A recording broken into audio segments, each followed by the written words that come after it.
No one could destroy this wooden dummy in under 10 hits, because in this game, real-life physical fitness and skills directly affected the in-game character.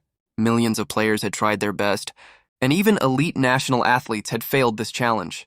Therefore, everyone now believed it was nearly impossible to complete.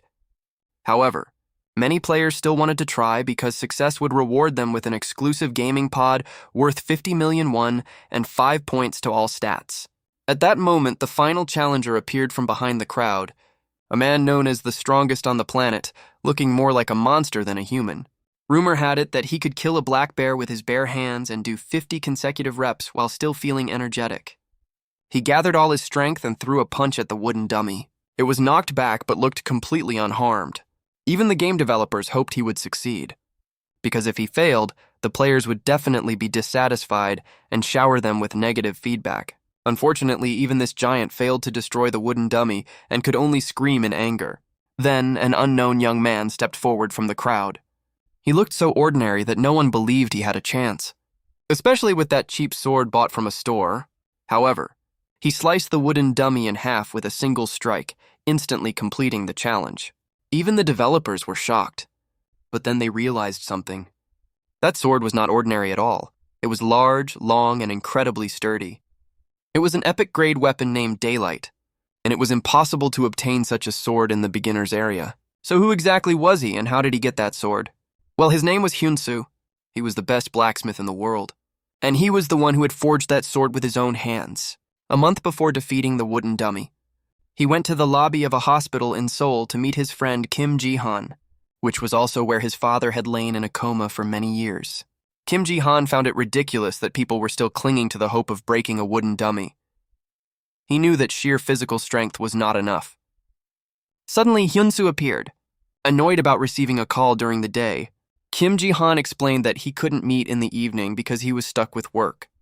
Our protagonist asked what his friend wanted. Ji-han commented on Hyun-soo's thick clothes, asking if he was dying of heat. Our hero irritably issued a threat, making Kim Ji-han apologize immediately. Getting straight to the point, Kim Ji-han asked if Hyun-soo knew about the game Ares. He explained that it was the most popular game of the era, operated by an advanced AI. He told Hyun-soo about a special event for beginners that no one had ever passed. The reward? A VIP gaming pod worth 50 million won. Hyun-soo asked what the point was when a billion other people had failed, adding that he didn't play games anyway. Kim Ji-han admitted it was difficult, but insisted it was not impossible. Seizing the opportunity, Kim Ji-han led him to a room filled with gaming pods. He revealed that he had bought a standard Ares pod worth 10 million won specifically for his friend. Hyun-soo was alarmed by the price. His friend argued that it was a worthwhile investment, explaining that players could earn rewards and exchange them for real money. Kim Ji-han suggested they go inside.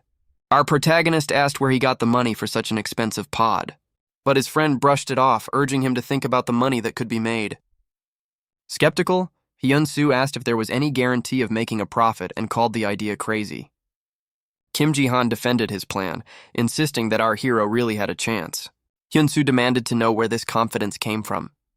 That was when Kim Ji-han revealed the truth. Blacksmithing existed in Ares.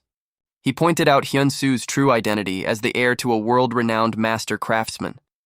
He believed that the wooden dummy was nothing compared to our boy's skills. And our protagonist finally revealed the scar left by the accident. He told Kim Ji-han that he hadn't seen his true condition since that tragedy. Hyun-soo admitted he was in no condition to attempt anything. The memory of the fire rushed back, the accident that took everything. He nearly lost his life while his father never woke up again. And the hospital bills had crushed the family. Forced into manual labor, Hyun-soo had spent 10 years following in his father's footsteps, but that life was over. He confessed that since the accident, his right arm had become useless. Basic labor was difficult, let alone blacksmithing. He reassured Kim Ji-han that he would handle his own troubles and asked him to return the gaming pod, scolding his friend as a fool for wasting money before turning away to do more part-time work. Kim Ji-han shouted after him, insisting that our boy was the real fool. He asked how long Hyun-soo planned to carry the burden of those hospital bills. Ji-han asked if he intended to leave his body in that condition forever, firmly stating that the game could fix everything. He pointed out that the treatment cost amounted to nearly 3 billion won, but still urged him not to give up. Swearing to take responsibility for the 10 million won, Kim Ji-han begged our protagonist to listen just once, the memory of the fire flashing through Hyun-soo's mind. Later, at a construction site, he tried to focus but realized his mind was troubled by Kim Ji-han's words. As he worked, the sound of metal echoed in his heart, evoking a deep sense of nostalgia. Driven by this feeling, our hero returned to the room with the gaming pods. Believing that the sound of metal had led him there, and recalling Kim Ji-han's encouraging words, Hyun-soo decided to enter the game. He promised his father that he would hear that sound again. The moment he logged in, the system messages welcomed him to Ares. He chose the nickname Hyun-soo. During customization, the system analyzed his body and detected the scar. It asked if he wanted to keep this appearance. Our boy agreed. The process concluded, and he entered the in-game world. Immediately, Hyun-soo noticed two crazy things. The scar on his face had vanished, and full strength had returned to his right arm. He was determined to work hard and pay off the 10 million won debt. He was randomly summoned. Inside, he saw an old blacksmith struggling with his work. The old man declared he would forge a sword superior to his rivals. Desperation showed in every hammer strike. Our protagonist interrupted, pointing out that the method was wrong. The blacksmith was stunned, asking what he had just said. Hyun-soo repeated, insisting that the approach was completely flawed.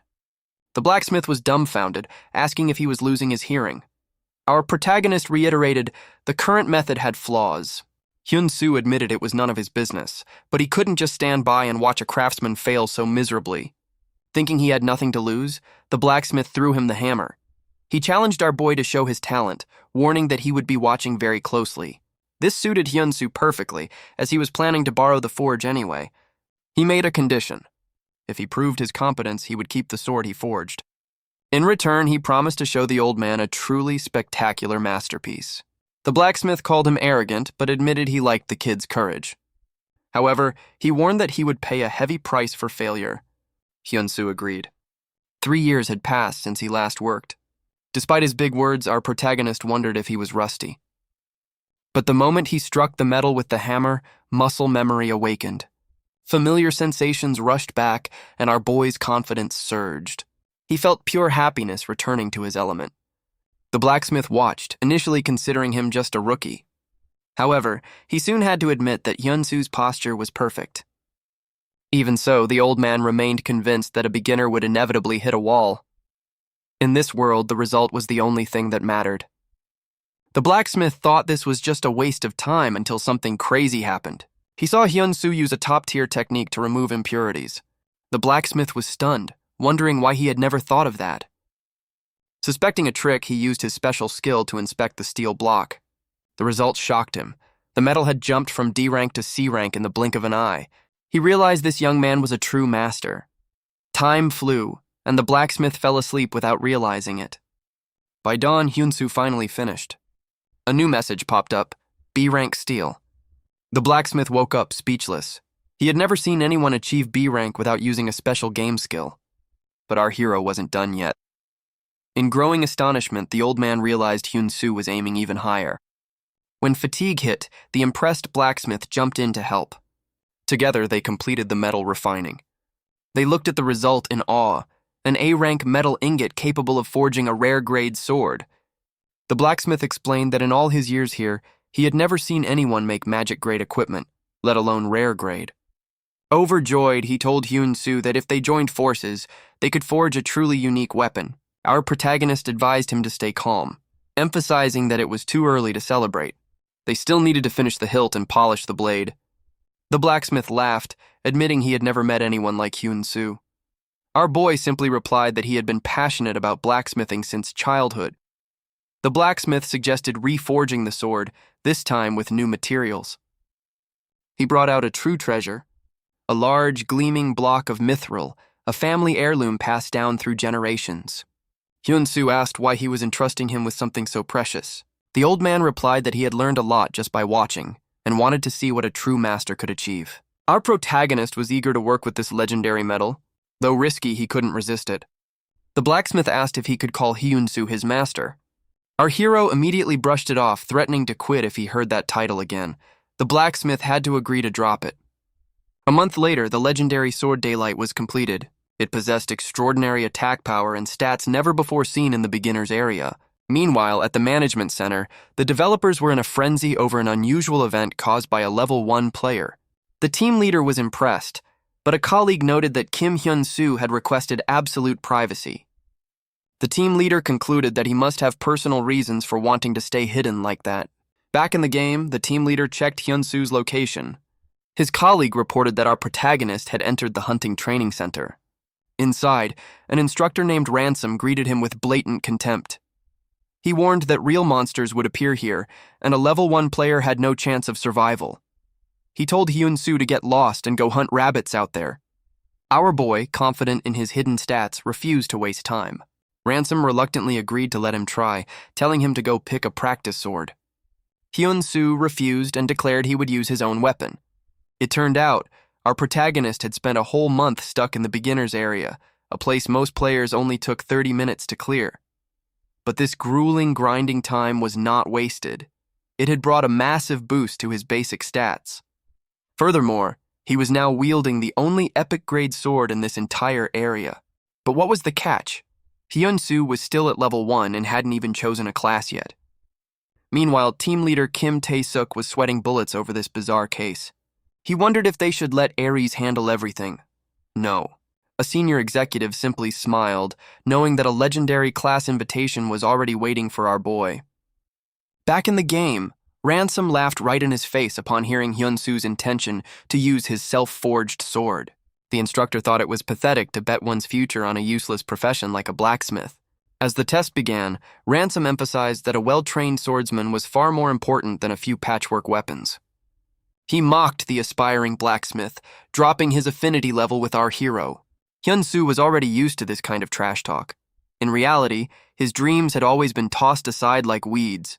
However, he felt that in Ares, his efforts would finally pay off.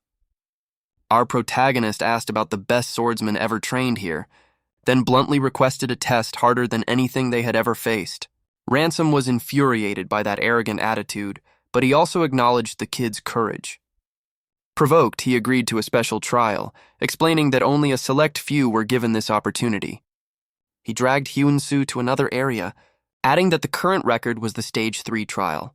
Ransom summoned a level 6 Swift Goblin, warning that failure meant being banned for a week. Our hero ignored the threat and asked if Stage 3 was really the limit.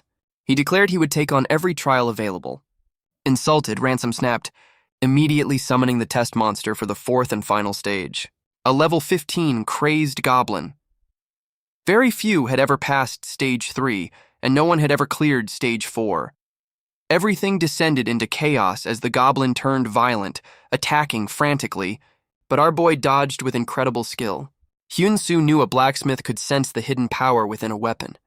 He activated Daylight's skill, Enduring Sword, boosting his physical defense stats. The blade roared with power as Hyun-soo declared that no weapon here could defeat his creation. He took down the swift goblin in an instant. Suddenly, another goblin ambushed him, landing a heavy blow. Ransom recognized it as a critical hit, assuming our hero was done for. But the outcome left everyone stunned. Hyun-soo took the full hit and still had 82% of his health remaining. Our protagonist attributed this survival to the countless hours of forging, which had massively boosted his strength and stamina. Ransom warned that the real nightmare was just beginning. The crazed goblin unleashed an ultimate move called Frenzied Thorns, making our boy see stars from dizziness. Although Ransom was quite impressed, he still thought the battle was over. Our boy regained his balance, placing full trust in his weapon. He activated Daylight's passive skill, Swift Blade, which granted a massive boost to attack speed. Hyun-soo unleashed a flurry of combo attacks, closing the level gap. The developers watching the match seemed to be losing their minds. With a finishing blow, Hyun-soo wiped out the remaining goblins. Ransom was astounded, shouting that this was unbelievable. He heaped praise on Hyun-soo, realizing that every move perfectly maximized the sword's power. The instructor guessed that our hero must have a background in swordsmanship. Hyun-soo simply explained that he had only learned one thing: a true blacksmith must be capable of wielding the very weapon he creates. Ransom noticed the muscles and scars on his arm, clear evidence of relentless training. He realized he was witnessing a true craftsman, and apologized for acting like a jerk earlier. Respecting this talent, Ransom suggested Hyun-soo become a berserker. A window popped up, offering a class change quest for the legendary class, Berserker. Meanwhile, the developers were going crazy. The Berserker class was even more prestigious than the epic Berserk Knight, automatically making Hyun-soo a VIP user. The team leader knew there was no turning back now.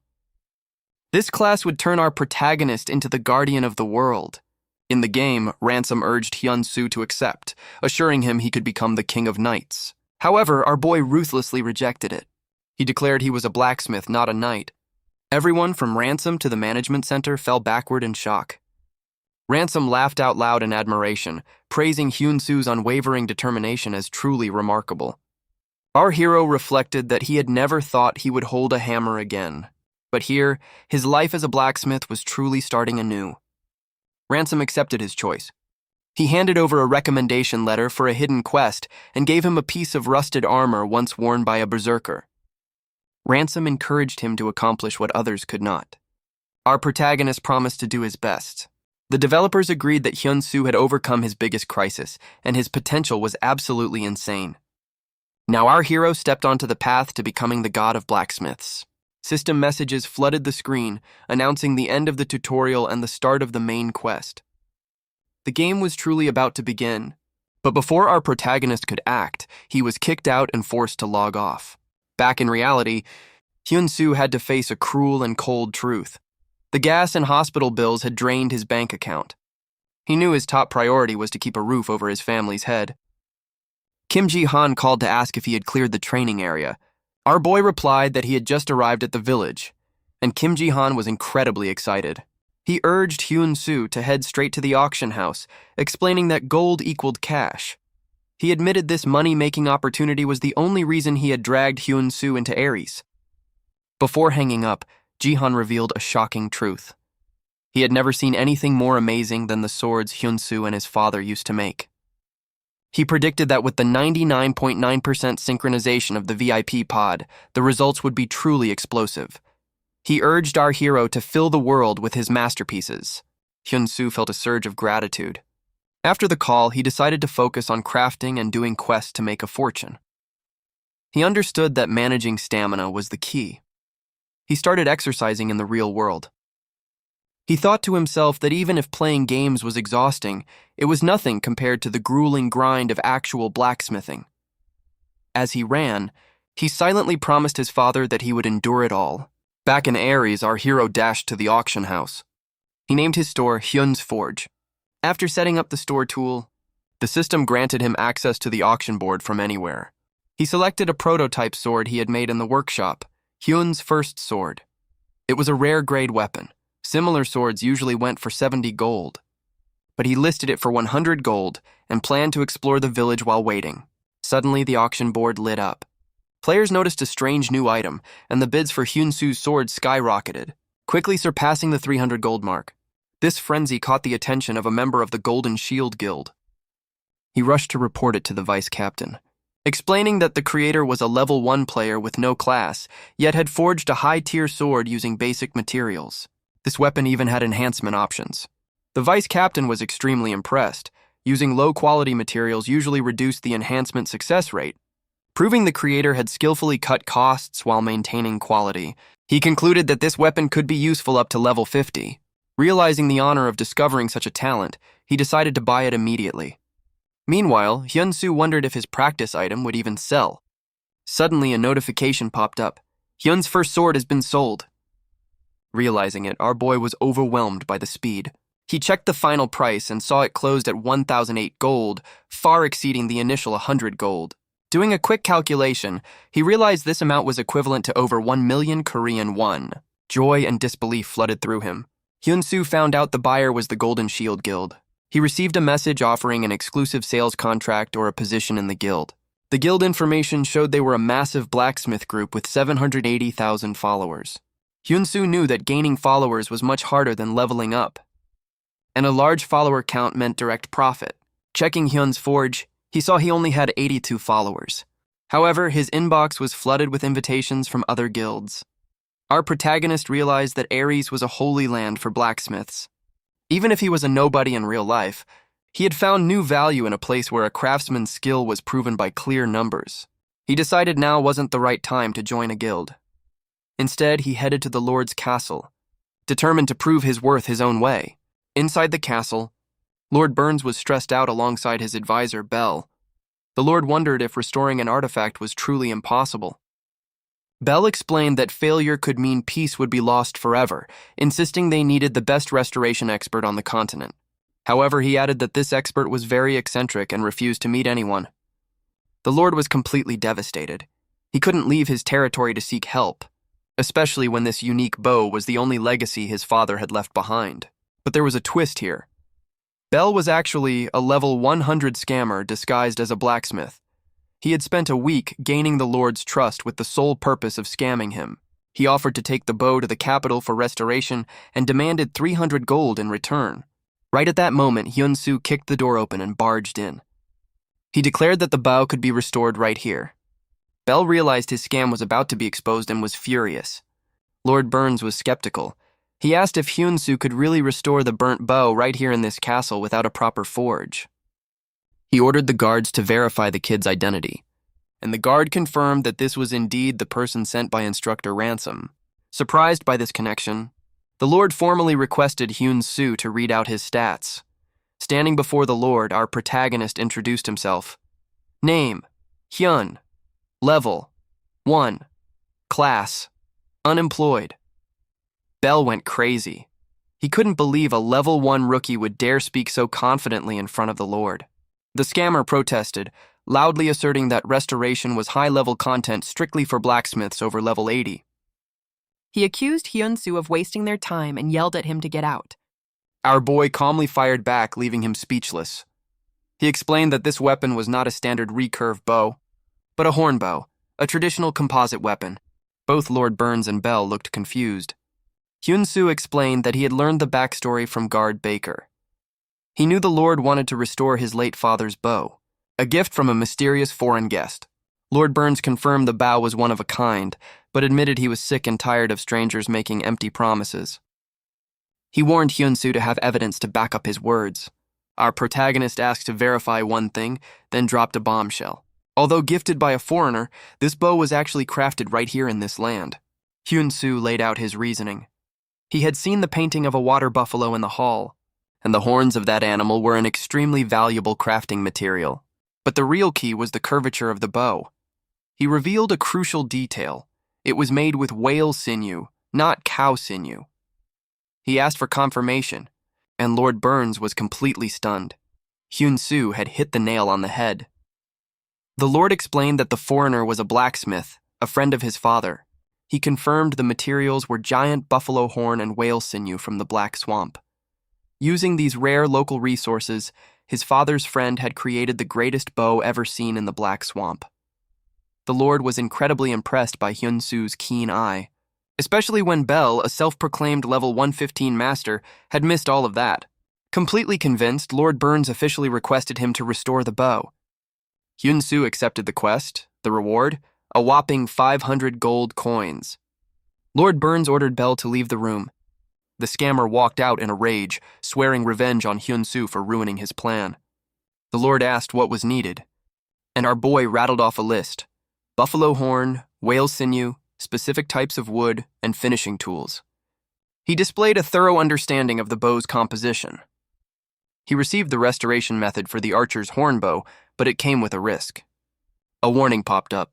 If the success rate dropped below 70%, the restoration process would fail, and the bow would be permanently destroyed. Hyun-soo recalled learning bow making from his father. His father once asked if he liked this craft despite the calluses on his hands. The little boy back then replied that what he liked most was working with his father. His father promised to teach him true blacksmithing when he got older, but for now, he had to master the raw materials first. Our protagonist whispered, "Yes, father," as he felt the familiar sensation on his hands, trusting that he could do it. Impressed by his confidence, Lord Burns offered to lend a hand. The two worked together tirelessly. The protagonist immersed himself in shaping the wood while the Lord assisted him. Burns admitted that manual labor was exhausting and his stamina was dropping. But seeing the joy on Hyun-soo's face energized him. After a full week, the exhausted lord asked if he should return to his duties. Our boy requested him to stay and help with the final assembly. He realized the lord returned every day because he deeply desired to personally restore his father's keepsake. Lord Burns confirmed this, admitting the bow was the only memory he had left. He asked Hyun-soo why he loved this work so much. The protagonist smiled, explaining that his own fondest memories were tied to this craft. They both agreed that restoring memories required time, sweat, and effort. Day by day, week by week, 20 days of relentless grinding passed. And finally, the day arrived. The restoration of the archer's horn bow was complete. It was reborn as an epic-grade weapon with stats far superior to the original. Lord Burns stood before his father's statue, wondering if the old man was watching. Hyun-soo suggested the Lord test-fire it. Burns released an arrow and realized it not only felt familiar, it felt even better than that. Beaming, he declared it a masterpiece. A quest completion message appeared. The system announced that Hyun-soo's affinity with Lord Burns had reached the maximum level. The incredible success rate had exceeded 10%.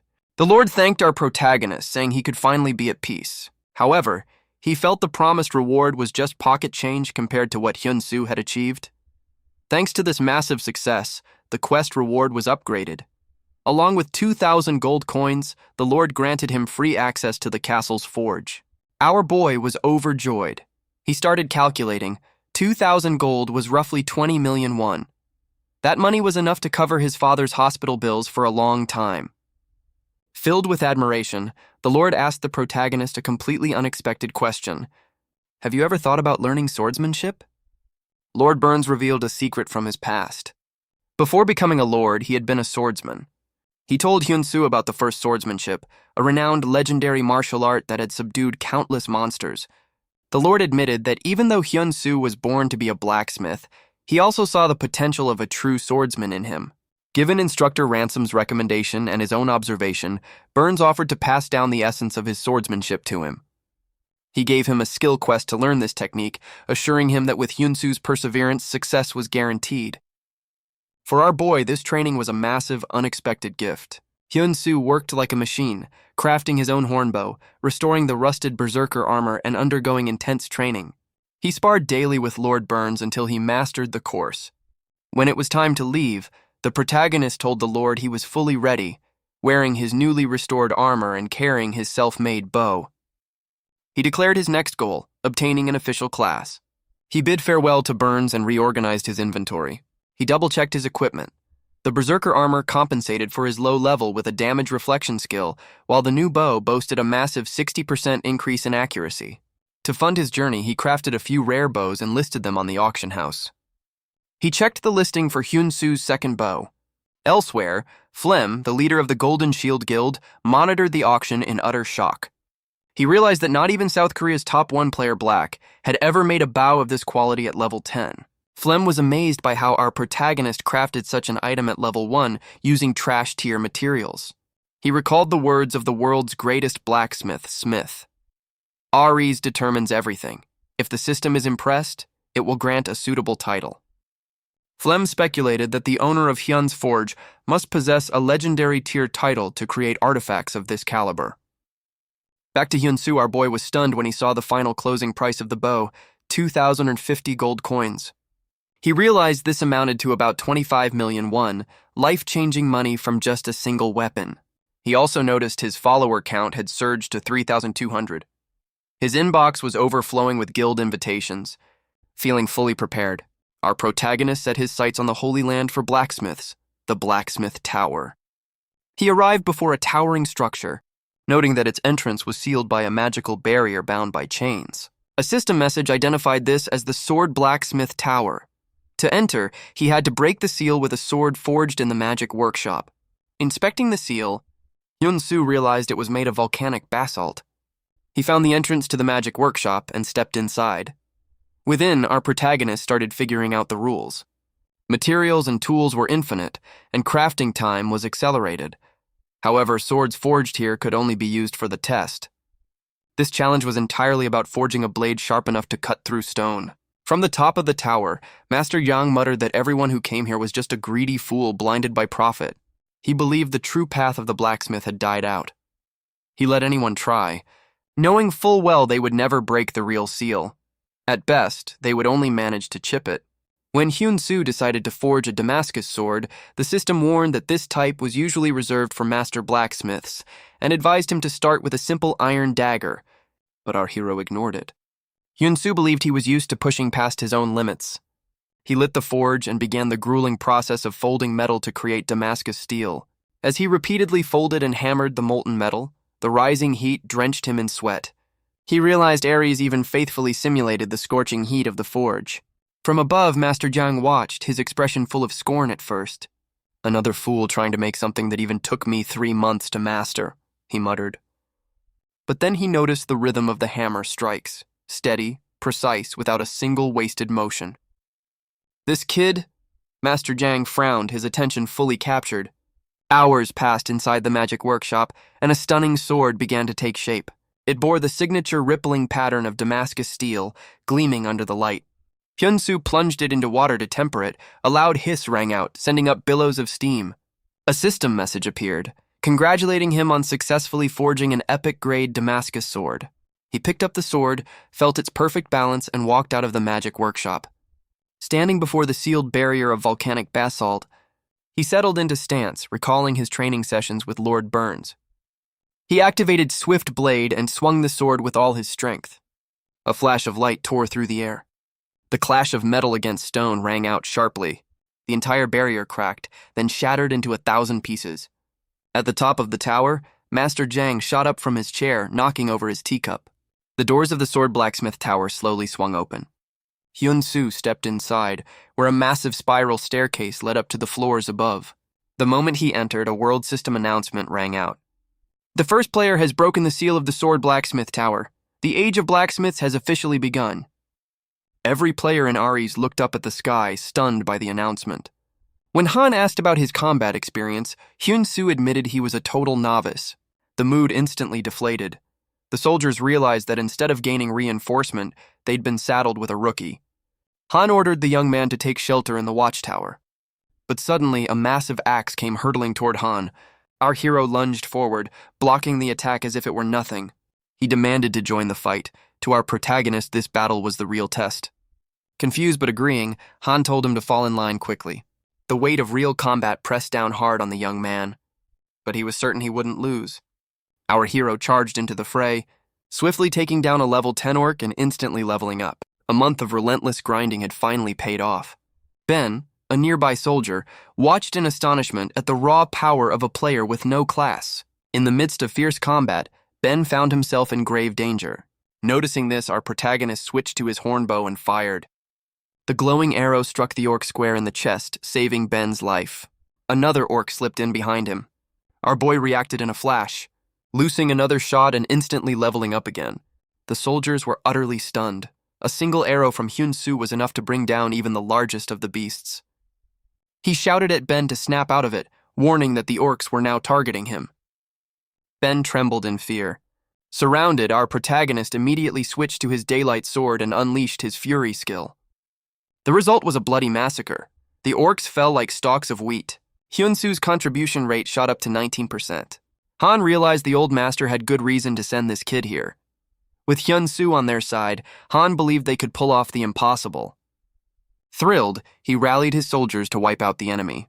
Our hero felt like a true member of the squad, and the system announced that his performance had boosted the morale of the entire army. The battle kept escalating, and his contribution rate climbed to 28%.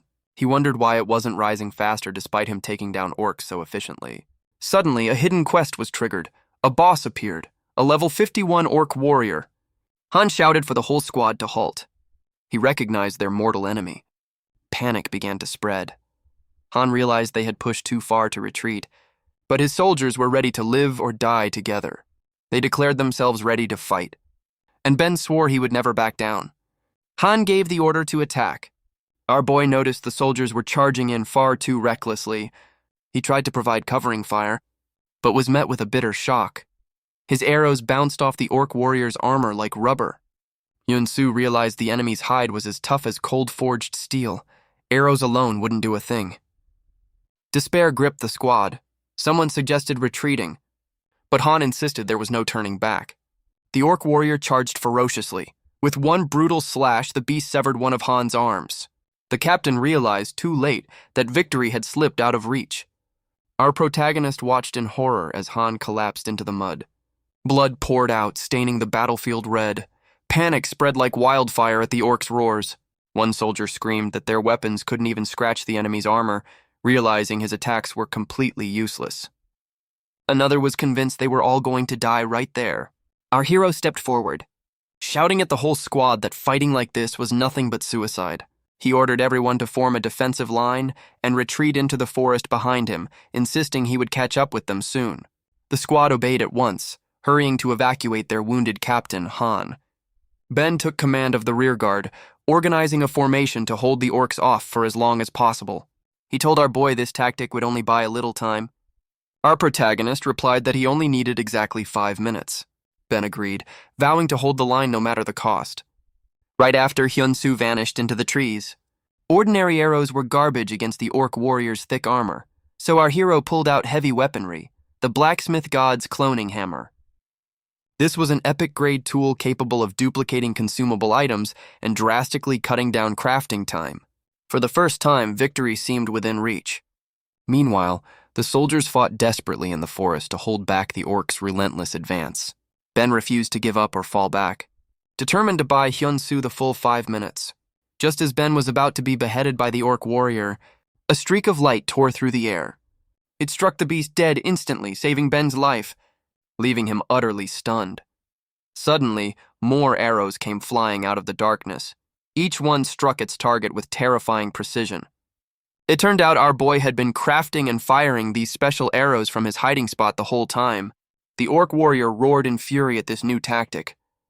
While the beast was raging, our protagonist prepared his next weapon, carrying the full weight of the soldier's hopes. Hyun-soo had crafted a special kind of arrow called Pyeonjeon, a rare short arrow with piercing power and speed terrifying enough to shatter solid rock. To fire them, he used a bamboo tube called a tong-ah. Using the blacksmith god's hammer, our hero instantly duplicated these razor-sharp arrows. Combined with his hornbow, the set equipment effect dramatically boosted both attack power and armor penetration. The orcs kept up their assault while the soldiers fought bravely to buy him time. Seizing the moment, our boy fired the special arrow, this time aiming straight for the orc warrior's helmet. The arrow carried the force of a sniper's bullet, punching straight through the thick armor and finishing the enemy instantly. His level shot up to 33, and he earned the title Orc Slayer, which boosted his attack power against orcs and struck terror into their ranks. The remaining orcs lost all courage, panic spreading through their ranks, and they broke and fled. The soldiers roared in triumph, chasing down the retreating beasts. Hyun-soo joined the squad in the pursuit, our protagonist chasing after a fleeing orc, firing arrows with perfect precision and giving the enemy no chance of survival. He landed a flawless shot straight to its head. Before long, the last remnants of the orc horde had been wiped out. With the battle won, the mission to crush the invasion ended in total victory. Our hero's final contribution rate reached an astonishing 92%. The system announced the quest had been completed with an extraordinary record. The victorious soldiers chanted Master Hyun-soo together. He earned the squad's absolute trust and received a hidden title, Battlefield Commander. Approaching the wounded, bandaged Han, our protagonist listened as the captain spoke up. Han admitted they had always focused only on defense and never believed they could achieve their long-held dream of defeating the orcs. He thanked Hyun-soo along with the rest of the soldiers. Our hero smiled and thanked them in return. Realizing the final supplementary trial had come to an end, Hyun-soo considered heading back to the blacksmith tower, but wondered how he was supposed to get there. Back at the central blacksmith tower, Master Jang was in a foul mood. He complained that the tower had gone into decline, all the glory going to the knights, while those who came here only chased quick profit. Jang insisted they needed someone worthy to fulfill the prophecy and restore their golden age. Kunsun cut in, dripping with sarcasm. He questioned whether Jang was even fit to lead. With open contempt, Kunsun dismissed the whole idea of a chosen one as an utter sham. He grumbled about being summoned out of his busy schedule just to test some random foreign kid. Jang shot back, asking Kunsun if he had actually read the report. Hyun-soo had earned this right through his own strength, passing the trial and wiping out an orc army despite having no class. The other masters were shocked by the word wiped out, They couldn't believe a classless player had pulled that off. Jiang pointed out that the prophecy called for a successor stronger than anyone else. The sword itself would give the final answer. The great doors swung open and our protagonist stepped into the magnificent hall. Yang welcomed him, confirming he had passed the trial, and now had the right to enter the sanctuary of the blacksmiths. He told our hero he was qualified to challenge the sword of prophecy. Everything would be decided the moment Hyun-soo took hold of that weapon. Our boy pondered the phrase, a reward worthy of the effort. He recalled the SS rank quest he had just brilliantly completed and wondered if he was about to receive a legendary class profession. Kunsun stepped forward to congratulate Hyun-soo, praising his quick thinking. But his tone suddenly turned venomous. He claimed the arrow Hyun-soo had made was nothing but a cheap copy and dismissed the victory as pure luck. Kunsun sneered that without an epic-grade bow, our protagonist would surely have failed. He challenged him to draw the sword, eager to see if his luck would hold. Hyun-soo looked around and realized these masters were all high-ranking NPCs, the very ones who had shaped the legends of Ares. Noticing that Kunsun, master of the bowcrafting tower, was level 365, our hero understood that everyone here was a heavyweight. Still, he didn't feel inferior in the slightest. He believed that if it came down to pure crafting skill, unclouded by titles, he would stand at the very top. Our protagonist stepped closer to the legendary sword. It blazed with overwhelming power, releasing a surge of energy that stunned even the masters. Suddenly, the sword burst into a blinding light that engulfed the entire hall. Hyun-soo wondered what the hell was happening as he was swallowed by the surge of energy. When the light faded, he was still standing in the same spot, but the sword had vanished. Yang gasped in astonishment, then burst out laughing, realizing the true successor hadn't even needed to touch the sword. It had chosen him instantly. Across the hall, Kunsun cursed in fury, refusing to accept the outcome. Right then, the system dropped a bombshell. It announced that the first-ever God-tier class had appeared in the world of Ares. Kunsun's rage boiled over completely. He couldn't stand the thought of some newcomer receiving such an enormous honor. The system confirmed it. Hyun-soo had been promoted to God of Blacksmiths. Our protagonist and Yang were both stunned. This wasn't merely a legendary class profession. It was the very first of its kind, granting him abilities beyond reason.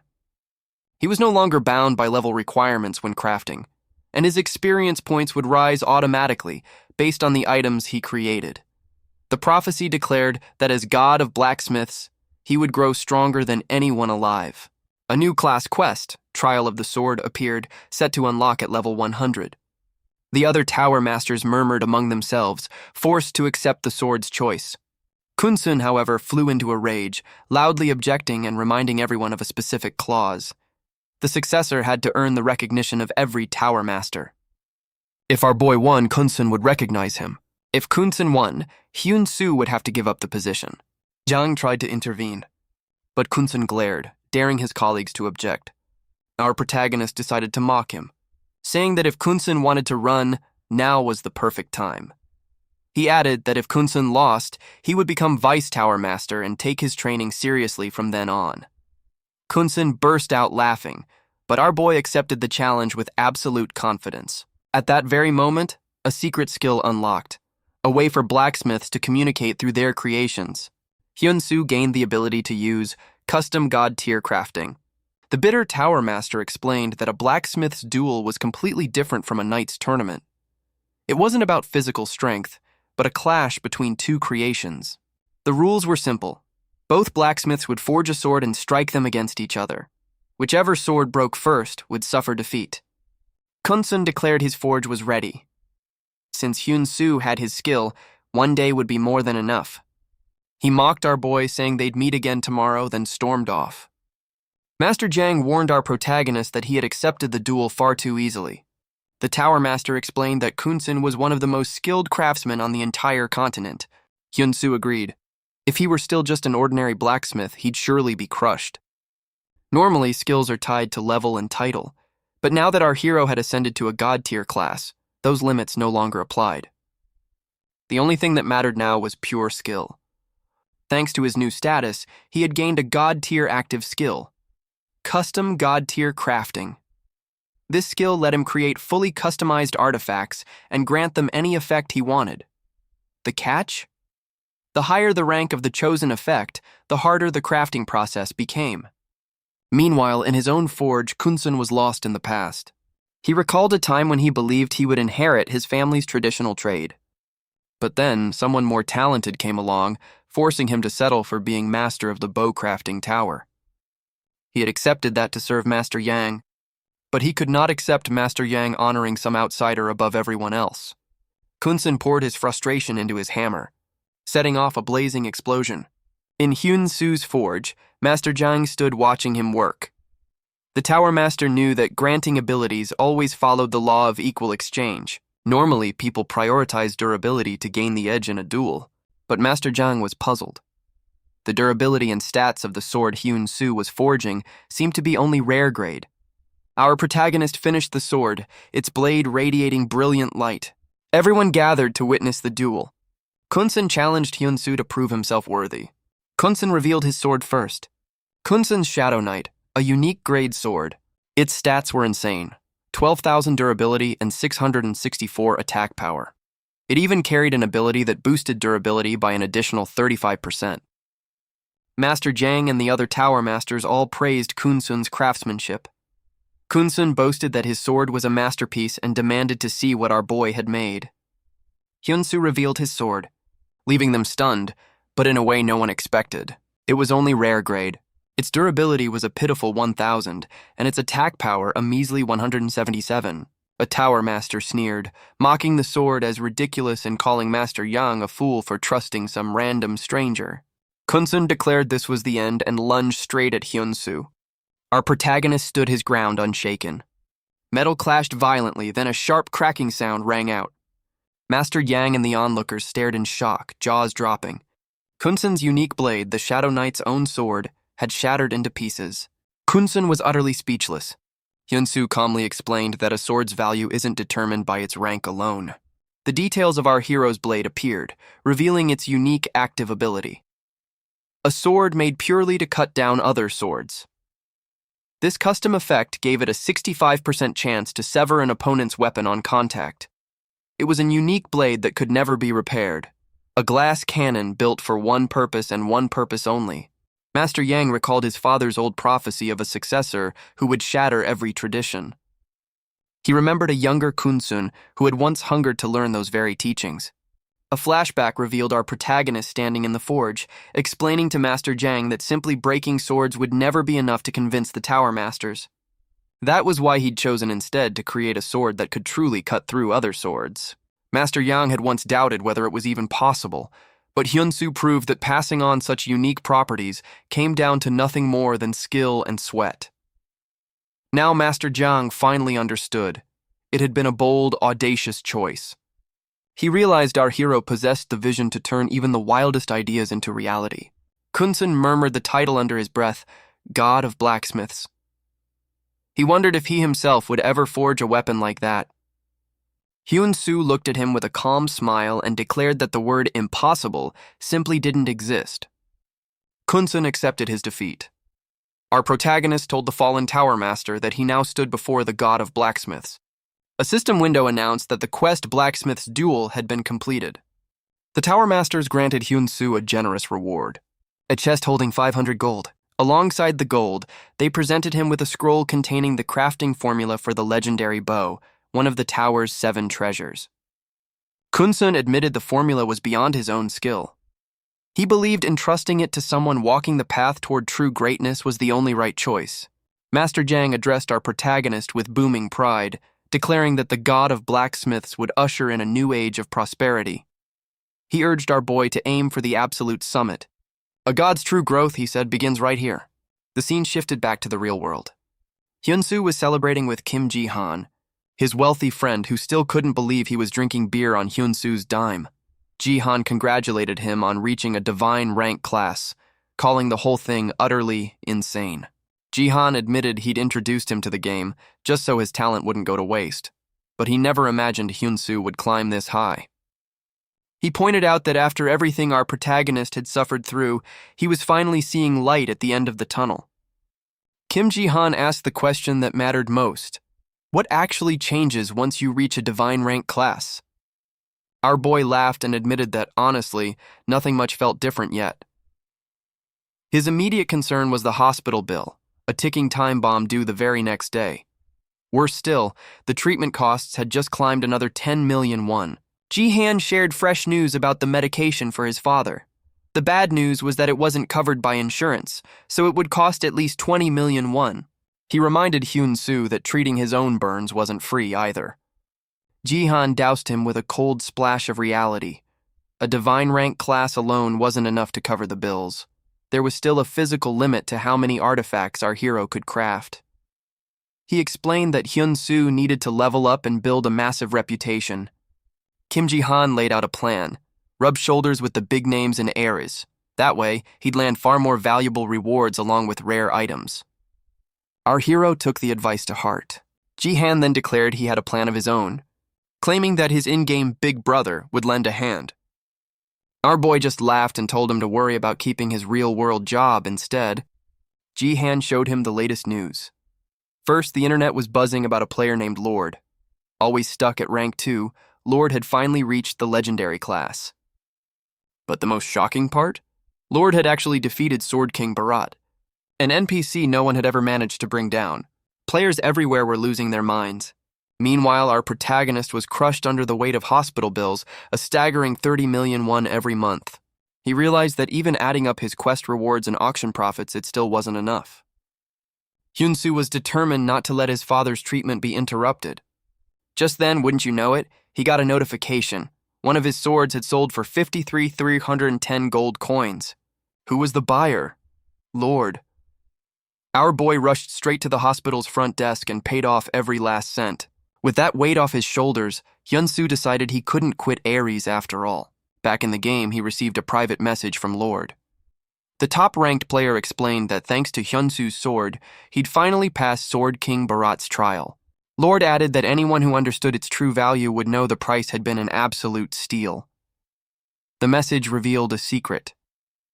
Our hero's sword had cut clean through the Sword King's own weapon, opening a gap that left the NPC stunned.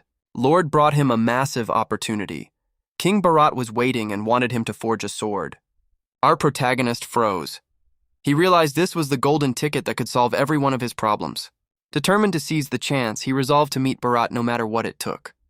Elsewhere, a sharply dressed man stepped into a rundown forge in the real world. He murmured that their agreement had barely a month left.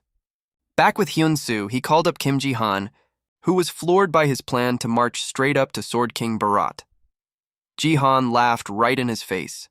His friend pointed out that even a divine rank class didn't grant him the privilege of doing whatever he pleased. Normally, to even meet a high-ranking NPC like Bharat, a player needed to be at least level 200 with immense renown. Still, he assured our protagonist there was a loophole. Ji-han told him about the Gozad Martial Arts Tournament, an annual event in the Gozad Kingdom limited to players between levels 50 and 60. King Bharat held it to scout for talent, and the winner received prize money straight from the king himself. Ji-han concluded that if Hyun-soo wanted to meet the king right away, this was the only path open to him. Taking Jang's advice to heart about exploring the world, our protagonist set his sights on his next destination. With his resolve set, our boy departed for the Kasin region to begin his journey. Hyun-soo recalled Jang's advice. The Kasin region sat on the border between the Brahm and Gozad kingdoms, a meat grinder holding back relentless waves of the undead. It was the fastest place to level up, and our hero was determined to grind through whatever came next. The moment he arrived, Captain Render came out to greet him, asking if he was the reinforcement they'd requested. He said Hyun-soo had come at the perfect time. They were desperate for hands. The commander explained that undead attacks had been escalating and recounted the legend of this land. Long ago, St. Ramos's bell had rung out across the region, weakening the monsters wherever its sound reached. But recently, the bell had shattered, the commander admitted, and they'd been caught completely off guard. Even after reinforcing their defenses, the enemy had sniffed out the weakness and begun pouring in. Hyun-soo asked whether St. Ramos's bell could be repaired. Render froze, suddenly grasping who Hyun-soo might really be. He asked if Master Jang had sent him, and our boy confirmed it. Render, flustered, demanded to know why he hadn't said so from the start, then hurried to bring him to see Captain K. Render led him to meet Captain K of the Kasin Knights. Captain K asked whether Jang himself had personally sent him. Render confirmed it and explained that Hyun-soo wanted to inspect the bell. Captain K brushed the request aside, saying Jang himself had already declared the bell unfixable. The Lord had quietly tried many times, but every expert, including a level 290 master, had said it was beyond saving. Captain K sized up our protagonist and pressed him for his level. Hyun-soo answered honestly, level 13. Render's jaw dropped. Captain K sighed and told our protagonist he'd only be a liability, advising him to find somewhere safe in the rear. The captain explained that if the main undead horde tore through their lines, it would all be over. Just then, a soldier burst in. The undead were attacking the eastern wall. It was a horde of ghouls, massive level 41 monsters marching straight for the gate. The captain declared the situation was dire. He ordered Render to follow him and told Hyun-soo to keep absolutely quiet about the bell. Our hero thought to himself that if this played out anything like the orc battle, he could handle it. A new regional war quest began: drive back the ghouls and defend the gate. The horde surged up the wall while soldiers fought for their lives. Render explained that the undead were incredibly tough, and without holy power it would take forever to bring them down. Render was stunned when Hyun-soo dropped a ghoul with a single arrow to the head without a drop of holy power. Our boy unleashed his flying arrow skill, and the arrow drove home with terrifying force, piercing straight through a dozen ghouls at once. The soldiers erupted in cheers, and Render declared they might actually win this fight. Hyun-soo thought maybe this wasn't as bad as he'd feared. Then the system announced a new phase had begun. A massive threat had entered the fray. A quest to defeat a colossal siege ghoul was issued. The soldiers panicked, wanting to call for the captain, but he was tied up at the main gate. No reinforcements were coming. As the threat drew closer, Render feared the wall itself would collapse. Hyun-soo stepped forward, declaring he would draw the monster's attention. He leapt from the wall, ignoring the soldiers screaming that it was suicide. Down below, our protagonist stood face to face with the colossal siege ghoul.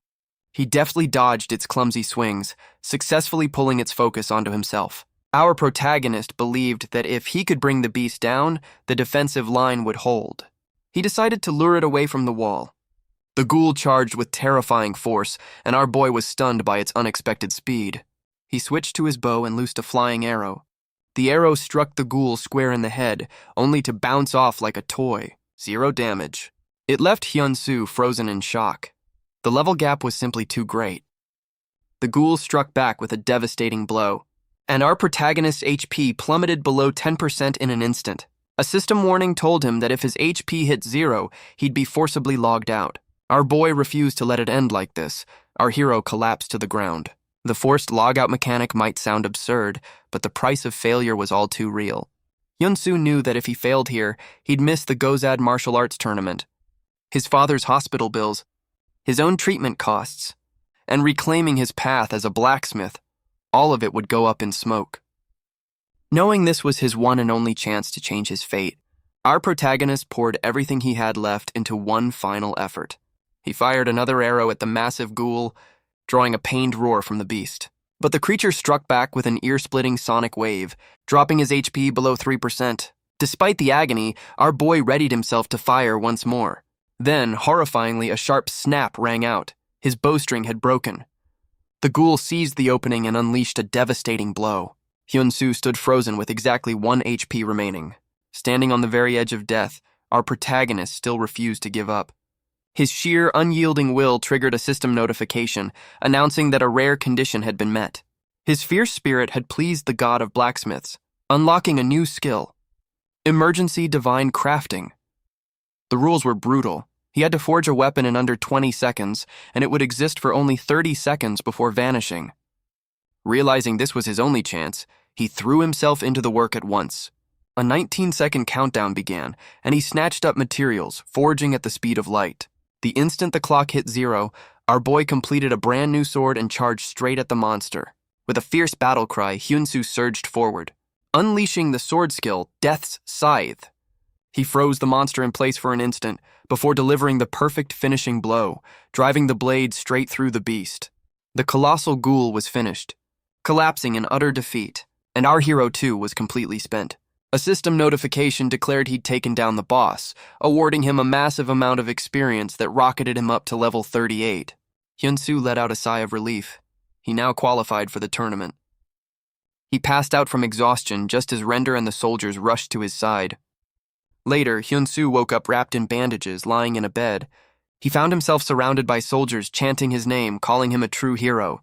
One of them stepped forward and said that because of Hyun-soo, everyone there was still alive. Captain K approached and offered his thanks, asking just how in the world he'd pulled off that victory. Hyun-soo gave a vague answer, knowing the truth would sound completely insane. Captain K insisted he shouldn't downplay his own feat, making it clear Hyun-soo had carried the entire unit on his back. Deep down, our protagonist knew exactly what had really happened. He realized ghouls were spiritual entities, and thus extremely vulnerable to holy power. That reminded him of the Four Symbols sword, a blade famed for its power to purify evil. Thanks to his father's teachings, he'd recreated it on the spot using his own divine crafting skill. Captain K insisted on rewarding him properly. He handed over a pouch holding 2,000 gold coins. Seeing that, our boy was overjoyed. It came to roughly 20 million won, an enormous sum. K admitted that he'd misjudged Hyun-soo at first, dismissing him as some green rookie, and asked for his forgiveness. Our protagonist waved it off, saying he didn't hold it against him at all. Right then, their affinity hit its maximum. Afterward, Captain K made a formal request. He asked Hyun-soo to repair St. Ramos's bell. Since the captain had sensed divine power in the sword, Hyun-soo wielded and believed restoration was actually possible. Hyun-soo politely declined, saying he deeply appreciated the trust, but he needed to head to the Gozad Kingdom for the tournament. The captain then revealed a detail no blacksmith could possibly ignore. The lord possessed a chunk of legendary grade metal. If the bell were restored, that metal ore would belong to him. Our protagonist's interest instantly flared up. Captain K led him off to see the ancient relic, showing Hyun-soo a pile of golden fragments. Hyun-soo was stunned. The bell wasn't just cracked, it was literally shattered into dust. The captain asked if he could reforge it. Hyun-soo admitted the situation was worse than he imagined. A girl interrupted the conversation. She declared that restoring the bell was impossible, and added that even at her level 290 she was powerless. She looked straight into our boy's eyes and called him a scammer. The story flashed back to the time before the disaster struck. A girl named Nen, also known as team leader Kim, dropped a bombshell on the Golden Shield Guild. She announced her resignation. Flem, the guild master, was in utter disbelief. He asked why she was leaving so suddenly, and if she cared at all about what they had built together. Nen replied that she was completely burned out. Flem tried to talk her out of it, insisting that if he recruited blacksmith Hyun-soo, the situation would turn around. Nen snapped back, saying his obsession was the problem. She asked how they could justify throwing 500 million won at some random player in just 1 year. Flem retorted that Hyun-soo sold his first sword for 50 million won and claimed recruiting him would skyrocket the guild's ranking. Nen reminded him of their terrible track record. The last blacksmith they brought in was a freelancer, the one before took the deposit and bolted, and another won the lottery and vanished. She listed the string of failures like a disaster list and warned him not to get in her way. Flem hesitantly yielded, assuring Nen that if she wanted to return, the door was always open. The scene shifted back to the present in Kassin. Nen arrived and found the village devastated. She was shocked by the speed of destruction that swept through the area. She told herself that Kassin was special. To her, the villagers were not just NPCs, they were real people. Nen believed that if they could only fix St. Ramos's bell, this tragedy might have been prevented. She decided to check on the relic one last time. Arriving at the bell chamber, she was surprised to see Hyun-soo there and immediately accused him of being a scammer. Our hero was confused, asking who she was to judge him. Nen declared she was a blacksmith of a much higher tier than him. Captain K stepped in, telling everyone to calm down. He introduced Nen as the blacksmith expert he mentioned earlier. Then he introduced Hyun-soo as the hero who wiped out the ghoul pack. The captain proudly added that our boy had volunteered to fix the bell. Nen sneered inwardly. She didn't believe a level 38 monster hunting player could fix a holy relic that had stumped even experts. She accused our protagonist of trying to exploit Kassin's desperate situation for profit. Hyun-soo ignored the noise and focused on the bell's fragments.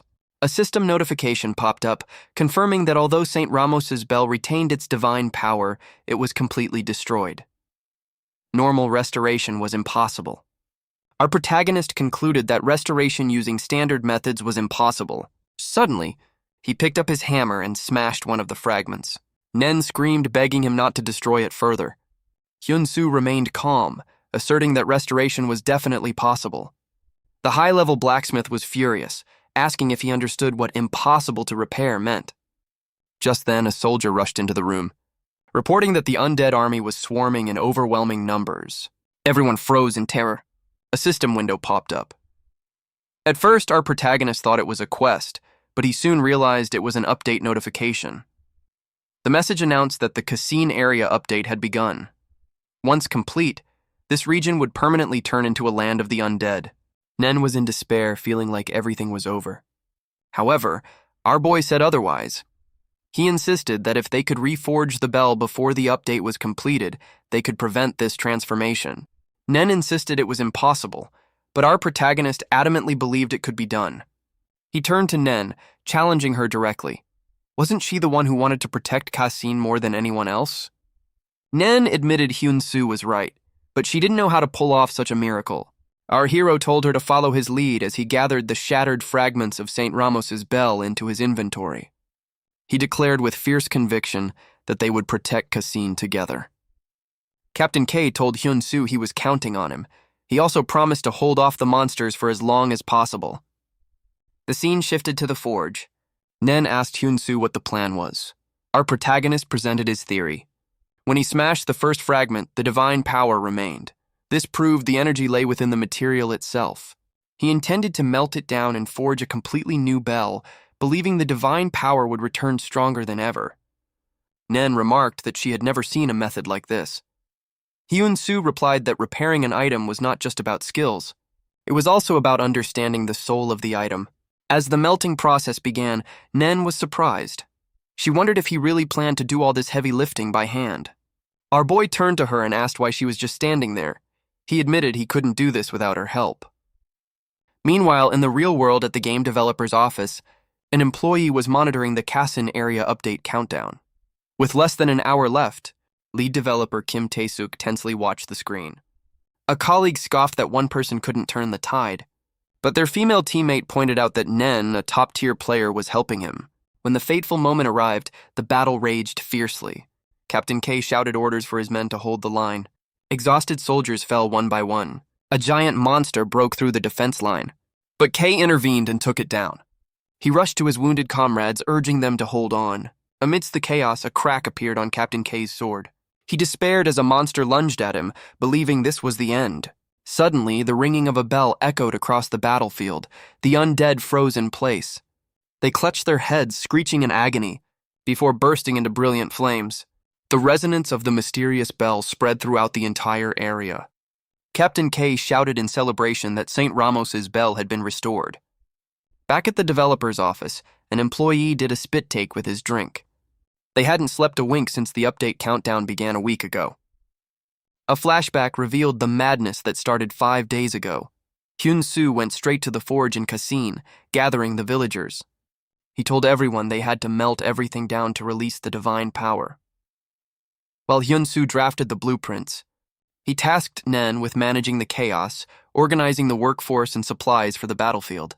Then, our hero activated his god-tier crafting skill. He planned to enhance the bell's power against evil and add a special attribute to wipe out the undead. He directed the workers to fan the furnace even hotter. Fueled by the collective will to protect Cassine, every villager pushed forward. Hyun-soo reminded them to remove all impurities. The workers poured blood, sweat, and tears into the labor. Days and nights blurred together. From the 4th day to the final hours, everything was a haze. Nen stood guard, utterly exhausted, until she finally collapsed. She jolted awake, panicking when she realized she had passed out for too long. Seeing the completed bell, Nen was astounded that Hyun-soo had grinded non-stop for days. A system window popped up. Her apprentice title was glowing. Witnessing a master craftsman's process had boosted her efficiency by 22%. Nen wondered in amazement if this young man was truly a master. Hyun-soo noticed she was awake and joked that she slept like a baby despite the noise. Nen protested, insisting she hadn't slept that long. Our protagonist reassured her that they were almost at the finish line. Suddenly, Nen asked him directly if he was the blacksmith Hyun-soo. Our boy confirmed it. He placed his hand on the newly crafted bell. The relic glowed with massive power as his signature mark appeared. Nen stared in admiration. She said the word beautiful couldn't possibly describe it. It was a true masterpiece. A system notification announced this was Hyun-soo's second handcrafted item. It possessed infinite durability and was truly one of a kind, a relic once deemed impossible to repair. Nen wondered if its rich history was the source of this power. No, she admitted she had never seen anyone pull off a miracle like this. Suddenly, Nen grabbed Hyun-soo's hand. She asked him to keep accompanying her from now on. Hyun-soo, completely bewildered, asked if this was a confession. Nen blushed in embarrassment and hastily explained she meant for work. The scene shifted back to the critical moment in the battle. Our hero rang the newly forged bell. Waves of divine energy surged outward, incinerating the undead instantly.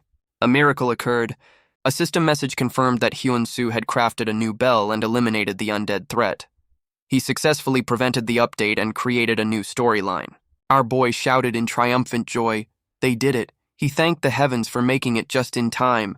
As the adrenaline wore off, he collapsed from exhaustion. Nen rushed to his side, frantically asking if he was okay. A system message announced the quest, repairing St. Ramos's bell, was complete. Another window popped up, noting that the reward had changed due to this unprecedented achievement. Meanwhile, the Heirs player community was buzzing with chatter. Someone posted the reason the Kasan area update failed, showing before and after photos of the tower. Players realized Hyun-soo was the creator of the first custom sword. They were stunned to learn he had repaired St. Ramos's bell. Thousands immediately started following his forge. Hyun-soo woke up in bed to a barrage of non-stop notifications. He glanced at his interface and saw his forge followers had skyrocketed to 111,655. He was frozen in shock. Our protagonist smiled. He realized he made the right call carving his name onto the bell. Now everyone visiting Cassian would see it. Talk about free advertising. There was a knock on the door. Captain K walked in with a bright smile. He declared the savior of the entire region was finally awake. He announced that with the Lord's blessing, he was here to deliver the reward. He handed Hyun-soo a massive amount of gold. Our boy was speechless. This money converted to roughly 330 million won. The captain explained that only a savior deserved such a grand reward. He also offered a box, a personal gift from the Lord. Inside, Hyun-soo found the legendary metal orichalcum. Our hero thanked the captain, but Kay shook his head, saying they were the ones who owed him everything. He pointed out that unlike other Outlanders, Hyun-soo didn't run away. He stayed and protected them. The captain's gratitude was incredibly sincere. Our protagonist felt that sincerity. He reflected that the suffering of the people in Eris was no different from the despair he had tasted in real life. Hyun-soo prepared to leave. He stated he had to return to where he used to live. The captain agreed without hesitation. Our boy decided it was time to reclaim his forge in the real world. He logged out of the game. Captain K and his aides stared at the spot where he vanished, discussing how strange these Outlanders were. The next day in Gwangju, Hyun-soo met real estate investor Kang Hak-soo. Kang checked his phone. The screen displayed a notification. Mr. Hyun-soo had deposited 330 million won in cash. Kang turned to look at Hyun-soo in disbelief. He expressed genuine astonishment that he actually pulled it off. The story flashed back to a year ago. Hyun-soo sat with Kang Hak-soo, the real estate investor reviewing property documents. Kang crunched the numbers. The damages? Exactly 330 million won. He mentioned hearing about the massive fire and reassured Hyun-soo that the insurance money would surely cover the hospital bills. The investor encouraged the young man to keep his head up. As Kang was about to leave, Hyun-soo asked if he could buy back the forge. Kang stopped, looking at him in surprise. Our boy repeated the request. He explained that if he gathered enough money, he wanted Kang to transfer the land back to him. The investor advised that buying a pile of ashes was like throwing money out the window. It would make more sense to buy a new place. Hyun-soo remained insistent. The forge held the memories of his father. Touched by his sentiment, Kang made a deal with him. He gave Hyun-soo a grace period of exactly 1 year. However, he warned that once the year was up, the land would go to whoever paid cash first. Our protagonist thanked him. Kang said he would wait for his call. Back in the present, Kang stared at the transfer notification. He admitted he was very impressed. Even though he made the offer, he honestly thought the kid was begging for a miracle. Hyun-soo admitted the 1-year time frame was just a guess. He knew the opportunity could vanish in the blink of an eye. Even so, Kang kept his word. Our hero asked why Kang was being so easy on him.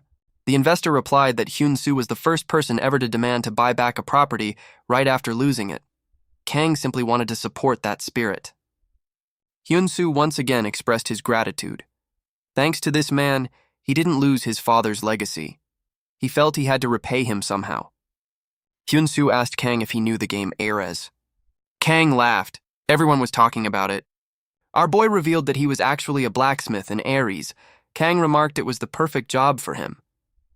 Hyun-soo offered to repay him with a custom item. Kang requested a custom item without worrying about the stats. Our protagonist promised to make whatever he wanted. Later in the game, Hyun-soo walked into a tavern. Nen waved him over. This was their first reunion since the Undead event. Nen complained that tracking him down was a nightmare. Hyun-soo apologized, but she laughed, saying she was just teasing him. Nen handed over her resume, officially introducing herself as the former chief strategist of the Golden Shield Guild. She asserted that she was the one who built the guild to what it was today. She added that after witnessing the Kasin incident, she was certain of one thing: Hyun-soo would become a top-tier player. The female strategist got straight to the point. When our boy formed a guild, she wanted to be the first member. The protagonist joked that she just called him a scammer a few days ago. Nen apologized but insisted anyone in her position would have misunderstood. Hyun-soo assured her he was just joking too. He looked forward to working with her. Before parting ways, Hyun-soo decided to reveal his plan. Nen was stunned when our protagonist revealed he was going to meet Sword King Bharat, one of the 10 legends. Our boy confirmed he would participate in the Gozad martial arts tournament. While eating, he wondered if the winner would actually receive the reward directly from the king. Nen confirmed this, though she looked worried. She explained that the tournament was a gathering of daredevils pouring blood and sweat and promising talents. It was a very serious event. Hyun-soo simply shrugged. That was exactly why he had to win. Nen wondered how he could stomach such immense pressure. Our protagonist reassured her and told her not to worry. He would aim for the top using his expertise, leaving her completely bewildered. The day of the Gozad martial arts tournament arrived. The tournament director, Barker, welcomed the new arrivals. He announced the tournament would begin as soon as he stepped down. At that moment, the participants had to face off against monsters. Barker added that although they couldn't see the king, His Majesty Sword King Barrett was watching from the shadows. So they had better behave themselves. He wished them luck. A system window popped up announcing the official start of the tournament. In the arena, the contestants mentally prepared themselves. The first task was to survive a fierce onslaught from golems for 1 hour. Many players eagerly rushed into battle, thirsty for easy experience points. Another system window appeared, announcing the first challenge. Anyone who defeated the level 109 stone golem would receive a reward. A participant yelled out, questioning the insane difficulty. He commented that the first round was supposed to be a piece of cake. Another player charged in and yelled, "First come, first served!" He was instantly crushed by the golem and forced to log out. Panic erupted. The contestants tried to dodge, but they were wiped out one by one. It was a massacre. Players realized this event was nothing like what they were told. Many horrified players wondered how anyone could defeat a level 109 monster right from the start. Hyun-soo stood watching the chaos while others cursed their bad luck, realizing they had been tricked. Elsewhere, tournament director Barker realized the tournament was turning into a terrible mess. A stone golem from a high-level tournament had accidentally spawned in the beginner's arena. Barker feared there would be a total wipeout. He rushed to meet His Majesty. Barker burst into the room and yelled Sword King Bharat's name. He insisted the tournament had to be stopped immediately. But Sword King Barrett refused. Barker was confused. The king interrupted, telling him to look up at the screen. Bharat pointed at a specific warrior on the battlefield. He ordered Barker to keep a close eye on that young man. In the arena, Hyun-soo shot a glowing arrow that pierced right into the stone golem. It turned out to be his third custom creation, the orichalcum shield. This special arrow defied the laws of physics. It would return to the user's hand after being fired. The other players went crazy, loudly asking each other how an arrow could return like a boomerang. Our protagonist felt very satisfied. The arrow, his reward from the castle area, worked exactly as intended, all thanks to the legendary orichalcum. Our boy fired the arrow again, and it hit the golem once more. On its way back, this sharp projectile nearly took off another participant's head. That player yelled at Hyun-soo, asking if he was trying to kill him. Hyun-soo quickly apologized. Because of the hit, the golem was stunned for 4 seconds. Players shouted that the monster was crowd-controlled and urged everyone to gang up on it immediately. The contestants unleashed a barrage of attacks, spells, and strikes. But the golem quickly knocked them away. It roared in anger and began a brutal counterattack. The participants screamed, warning each other to dodge as the golem entered a state of extreme frenzy. It locked onto our hero, charging straight at him like a freight train. A player yelled that they just needed to survive a little longer, while another shouted for our boy to run for his life. The players took heavy blows and desperately struggled to stay in the fight. At the last second, our hero switched to his light sword. Determined not to fall, he blocked the golem's earth-shattering strike, but the impact smashed him into the ground. Up above, tournament director Barker pleaded with Sword King Bharat, suggesting the tournament should end now because that participant seemed to have reached his limit. The king watched with growing amusement. Suddenly, something insane happened. Despite being knocked flat on his back, Hyun-soo once again activated the emergency god-tier crafting skill. The process finished instantly. He created the Damascus Sword 2, a temporary weapon specifically designed to cut stone. With just one powerful strike, our protagonist vaporized the stone golem. The Damascus Sword vanished immediately after, since it was only a temporary item. At the same time, Hyun-soo was bombarded with a flurry of notifications. He was startled to see his level spike by 14 levels in an instant, an insane amount of experience points pouring in. The other players stared in shock, unable to comprehend how he managed to one-hit the monster. Hyun-soo was genuinely confused and asked them, wasn't everyone tasked with killing the monster? The contestants replied that the goal was simply to survive. The trial had 3 stages, and the appearance of a high-level golem threw everything off balance. They explained that the golem was something they were supposed to endure, not defeat. Our boy finally realized he had accidentally ruined the event. Suddenly, his vision blurred and he fainted from mana depletion. The other players gathered around, noticing that even though he had fallen, he hadn't been logged out yet. They gossiped about his stats. At first, they thought he had multiple skill sets, but now they suspected he was truly a weapon master. They wished they had even one overpowered weapon like his. At that moment, Barker informed all participants that due to a staff error, the Gozad martial arts tournament would be temporarily suspended. He ordered everyone to leave the arena. News of Hyun-soo's feat spread across the net like a virus. Thousands tuned into the livestream, watching him lie unconscious in the arena. The audience marveled at how he managed to solo the stone golem and clamored for details about his gear. Someone even went full CSI mode, noticing Hyun-soo had dropped his arrow. Zooming in, they spotted his name engraved on it. The chat immediately connected the dots. This was Blacksmith Hyun-soo, the guy who fixed the unfixable bell in Kasin. They were utterly amazed, wondering how a blacksmith could be this ridiculously overpowered. Meanwhile, at the corporate office, the customer service team was drowning in a hell of support tickets. They were swamped with dozens of inquiries about why the tournament was suspended. The staff could only reply that it was a decision made by Ares' free will. They speculated it might be related to internal troubles in the Gozad kingdom and kept apologizing. In the development department, a female employee informed her team leader that there was a major issue. He absently replied that he was busy, but she insisted the Gozad tournament had been suspended. He shrugged, saying they had anticipated this bug. He wondered aloud how they could meet so soon, as tournaments usually required a lengthy process. The female employee confirmed Hyun-soo was already on his way to the reception hall. The team leader realized he was about to pull another all-nighter. He muttered that this player broke all logic. His actions were simply unpredictable. He wondered what would happen if Hyun-soo fulfilled Sword King Bharat's request and maxed out his affinity.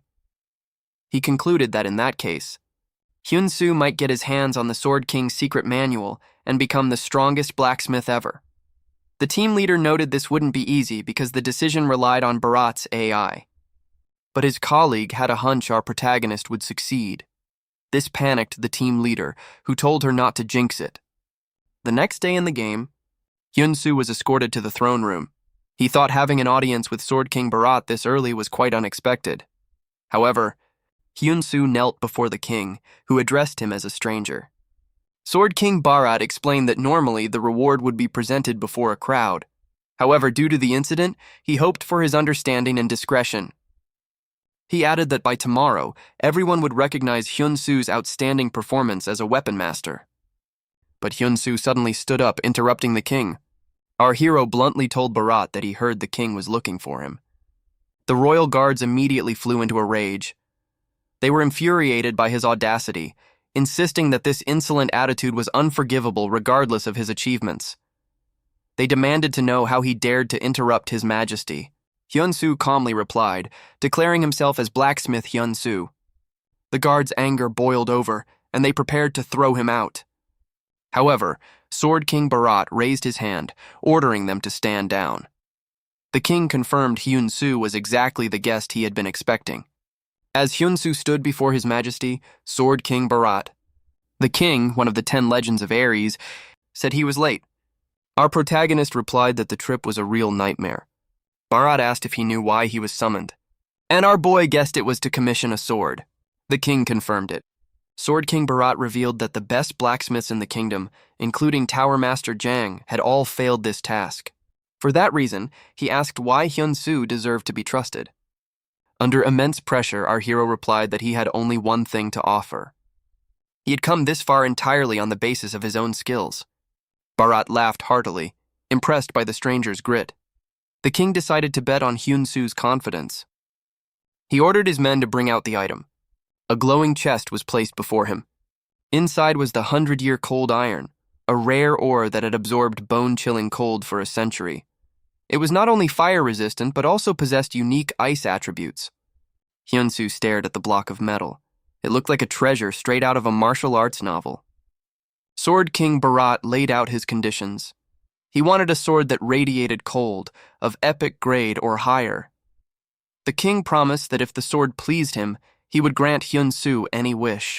However, he also warned that if he disappointed him, our boy would be permanently banished from the Gozad Kingdom. A quest window popped up. The King's Commission. The conditions were simple but incredibly pressuring. To pass, he needed the king's acknowledgement. The reward was immense, a wish granted by the Sword King. But the penalty for failure was equally brutal: immediate banishment. Our protagonist accepted the quest, assuring the king he would not disappoint him. Later, inside the forge, Hyun-soo felt piercing stares burning into the back of his neck. Turning around, he noticed a girl glaring at him like a hawk hunting its prey. She was Bella, vice captain of the Gozad Kingdom Knights, level 301. Even knowing he was just a stranger here, our hero found this scrutiny terrifying. But he also realized their wariness was justified. Bella told him to pretend she wasn't there. With a wry smile, Hyun-soo asked if his discomfort was that obvious. She answered bluntly, yes. Bella secretly wondered who this kid thought he was. She recalled that His Majesty had placed his final hope on this outlander, and she told herself failure was not an option. Our boy felt the pressure mounting heavier by the second. Suddenly, a doorbell rang inside the game interface. Hyun-soo was confused until he realized it was an alert from the real world. Hyun-soo opened the door to his apartment and was surprised to see his landlady. She explained that she had decided to sell the house because her husband had just lost his job. They needed to liquidate their assets quickly. She repeatedly apologized. Hyun-soo told her not to mind it and asked about the move-out deadline. She said he needed to move out within the next 2 weeks. The landlady felt guilty, but he reassured her that he had a great time living here. After she left, our protagonist muttered the deadline to himself. 2 weeks. He felt completely devastated. Despite making decent money in Ares, the expenses were drowning him. His father's hospital bills had reached millions, and buying back the burnt forge consumed the entire 330 million won. On top of that, he hadn't even started treating his own burns. Our hero hit rock bottom in despair, wondering what hole he would have to crawl into now. Just then, his phone rang. It was Nen. She asked what he was doing, saying she had a brilliant idea for the quest. Hyunsu told her to call back later, explaining that his mind was a mess. Nen sensed something was wrong and pressed him. Our boy admitted that although the quest was important, he was about to be kicked out of his home in 2 weeks. Nen was frustrated, reminding him just how crucial this quest was. She explained the perks that came with it. Right now, netizens were debating whether the Gozad tournament champion and blacksmith Hyunsu were the same person. She suggested he stay quiet for the time being. When he officially revealed the truth, it would create an absolute earthquake. She emphasized that he held a commission from Sword King Bharat, one of the most badass NPCs in the game. Nen urged him to imagine the moment Bharat unveiled the new sword, engraved with Hyunsu's name. That was the moment his value would skyrocket to the moon. That was why she was betting on him. Our hero thanked her. He admitted she had slapped some sense into him and promised to grind with all his might. Hyunsu logged back into the game. He found Bella yelling at him. She was clearly furious. She demanded to know why he only came back now. Hyunsu confusedly asked what the hell happened. Bella dropped a bombshell. His Majesty Sword King Bharat was trapped in the nest of fire. Stunned, Hyunsu asked where exactly the king was stuck. Bella glared at him like he was crazy. She wondered how he could act shocked when he didn't even know where that place was. Hyunsu shrugged, replying that he thought he should at least play along with the atmosphere a bit. Bella told him to stop joking around because time was running out. She explained that the Nest of Fire was the general term for the fire attribute monster area. Deep within it lay the Ifrit dungeon, a death trap that no one besides His Majesty had ever survived. Our protagonist felt confused. He wondered why the king would enter a dungeon he had already conquered, especially when he didn't even have his new weapon yet. Bella told the truth. His Majesty's enemy was right inside there. The word enemy startled our boy. He didn't expect to hear something so heavy concerning the king. The scene shifted to the Nest of Fire. Sword King Barrett appeared, struggling with his wounds. He stood before the dungeon gate, knowing that a true life-and-death battle awaited beyond it. The king realized his current sword was basically trash when facing what was about to appear. He was relieved that his subordinates had retreated safely, but he knew reinforcements would take at least 3 days to arrive. Sword King Barrett smiled bitterly. He thought maybe he should have waited for that stranger to finish forging his sword. A sorrowful memory flashed through his mind. He wished his son, Ban, was still alive, and realized Ban would have been about the same age as that young man, Hyunsu. The day his son took his last breath and his arms rushed back. In the memory, Ban called out to his father as blood pooled on the cold dungeon floor. Bharat asked his son why he hid from him to come to such a dangerous place. Ban explained he just wanted to become stronger so as not to disappoint his father. Those words cut deep into the king's heart. It was his fault for being too strict with his child. The boy reached up to touch his cheek and told his father not to cry, apologizing and hoping he would always stay healthy. Bharat wailed in agony as his son's hand went limp. Back in the present, the king took out a pendant, engraved with the image of father and son. His eyes were filled with determination. He entered the boss room and faced the giant fire monster. However, his sword melted instantly upon striking it, dealing no damage at all. He stood there helplessly as Ifrit prepared to unleash a devastating fire attack. The king recalled his son's last words, believing this was perhaps a fitting end for him. Elsewhere, Bella and Hyunsu were rushing to the dungeon. Hyunsu carried a massive object wrapped in cloth on his back. He had finished forging it, using custom god-tier crafting. The forging process had completely drained him, and he muttered about needing to level up to avoid running out of mana again. Bella, panicked, urged him to hurry up. Our protagonist felt annoyed, pointing out that she wasn't carrying anything. He wondered if there was some gear that helped move heavy items. As they reached a crossroads in the Nest of Fire dungeon, Bella warned Hyunsu that the tunnel would split into many directions, advising him to avoid any caves emitting excessive heat. She explained that the difficulty here was on a whole different level. Suddenly, a fire scorpion lunged out from a cave. Bella drew her sword, ready for battle, but then her jaw dropped in shock. The monster was abruptly blasted away with brutal force. It crashed into the wall and fell flat on its back. Bella couldn't understand what had just happened. Our protagonist smirked triumphantly. He was holding a tong-ah, a bamboo weapon with a special reloading mechanism. He explained that fire scorpions were fire attribute, so they had soft armor to dissipate heat. Against such soft armor, A weapon with high piercing power like the Pyunjan arrow was the perfect counter. Bella was amazed that he could still shoot so well from a distance, despite carrying something so heavy on his back. She asked how he managed to maintain perfect balance. Hyun-soo asked cluelessly, "Balance?" and then realized she completely misunderstood the physics in old VR games, where weight was simulated realistically. In contrast, in Ares, no matter how massive an item looked, its weight remained the same. So he was carrying a huge, long sword without feeling a thing. Our protagonist looked at her, wondering why she thought he could carry something that heavy and still sprint like the wind. However, the chat ended there as more fire monsters emerged from the turn. He raised his tonga. The slaughter began. The Pyunjan arrows impaled the monsters, piercing their armor with ease.